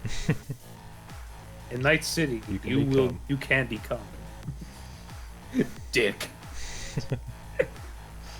Let's see. I mean, honestly, you can say what you're going to say. I was going to say, like, that was the other stuff we have here is like Doom Eternal, which, you know, I don't have much to say about. Animal Crossing New Horizons, which all I'll say is that I think it's unfinished, even though it's like, you know, it's cutesy. So that's it. Yeah. Half-Life Alyx. I've got a bit to say about that, but I don't know. I don't think it'll be too interesting because only people who play VR will probably like get the whole thing. I'm saying. So for our boys up in the tech chat, you know who you are. Yeah. Well, yeah, I think it's Boneworks that came out in 2019 is a lot better. I'll just say that. Yeah. So. Yeah, you fucking had a lot of fun with Boneworks. Yeah, I really like that one. Apparently, it was meant to be the prototype of Half-Life Alyx. So. Yeah, it looks fun watching you fucking go at it too. Fucking swinging on monkey bars like a monkey, punching some fucking wire dudes. It's cool. Yeah. I think the future will definitely be VR, I think, but not yet. Yeah. Yeah. Fall Guys. How about Fall Guys? Oh, Fall Guys, yeah. Talk about the funny bean, boys. Well, I only won a crown yesterday, so. Yeah, he won his first crown. Yeah, we were talking about Puyo penises. Yeah, all me, you, and Trey, we're all fucking talking about Puyo penises. There's no context for that, by the way. Yeah, if you're an outsider listening to it, there's nothing. There's no way I can explain it. Yeah, freaking it takes a while, freaking mostly because the fact that like a lot of the shit is just like full on just ad lib. Really, we just get out of nowhere. I mean, I was playing. It's pretty easy to say. I was playing Puyo Tetris. You said slot the Puyos in like they're having sex, and then Train said, "Imagine a Puyo penis." No, freaking, I said Puyo sex, just like the word itself. Oh, and then right. Trey said, bruh. Then Trey said, bruh, I don't know what to think of a Puyo penis. Yeah. We all started laughing. And Like, then bro, 3 that's hours funny as later. hell. Yeah. And then 4 hours later, while you're playing fucking Fall Guys, we're just laughing about fucking Puyo penises and fucking top 15's chills. Yeah. It was great. I was fucking smiling from ear to ear like a goddamn Joker himself. But what did you think about the game otherwise? Do you think that like it deserved like the kind of just drop in hype that it felt after Among Us came around? No. I think the marketing is kind of. I don't know how I feel about that because it feels like selling out, but it's also like. I mean, if you get like new skins, even if they're like sellouts, aren't bad, especially for that kind of game. Ninja. Yeah, that's the one where I'm like, no, even though that's the only one I've bought. Yeah, you fucking bought that one. Yeah, for the meme. Boys. Yeah, that's funny. I think it'll still be around longer than Among Us though. I think freaking Among Us 2 probably come around since that's currently in the works or something like that, but they're gonna put that off to the side and just work on the game firstly. I think if always keeps on coming out with new seasons, then yeah, I think it will surpass Among Us. Yeah, actually, if we can, we'll also talk about a bit of Among Us. Actually, the Henry Stickmin collection, since they're made by the same guys. Hmm. You obviously have not been able to play the Henry Stickmin collection yet. I have not. No. Have you ever played any of the games from the Henry Stickmin series? Because they're all like free Flash games like before. I've seen people play it on YouTube like 10 years ago or whenever like it was relevant, but yeah. all I remember is that like there's one gag where he plays Civilization and like he ages like really rapidly because Civilization is like a time waster game, and yeah, and it's a game over, and then years later that's why I bought Civilization. Nice.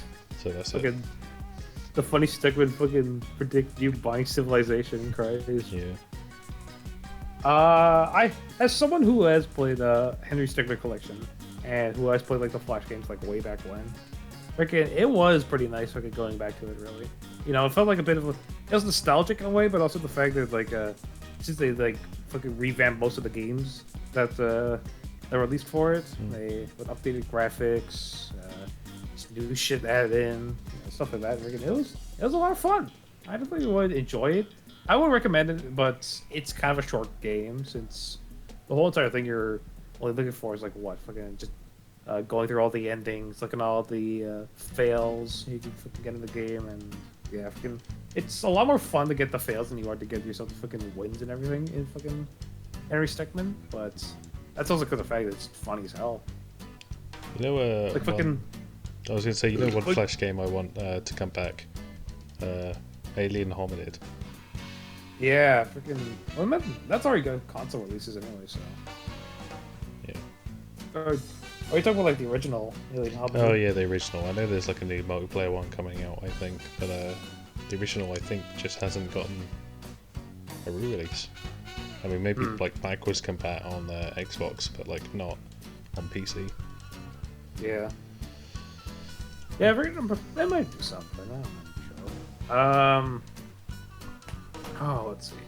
I want personally, I want the Papa Louie games to fucking make some sort of appearance. You know, like Papa's Pizzeria, Papa's Freezeria, Spaghetteria, fucking Taco Mia, all that shit. You know, Taco Mia. because a whole lot of that game was like it was like fun games you can fucking go on to like you go fucking play during like school hours or whatever. It's like, oh great, I complete all my school homework. Get to play a bit of make some fucking pizzas in Papa's Pizzeria. You know, they're fun. It's a memory of old grade school type shit. Yeah, Club Penguin was that for me. Yeah. Yeah, Club Penguin, stuff like that. Yeah.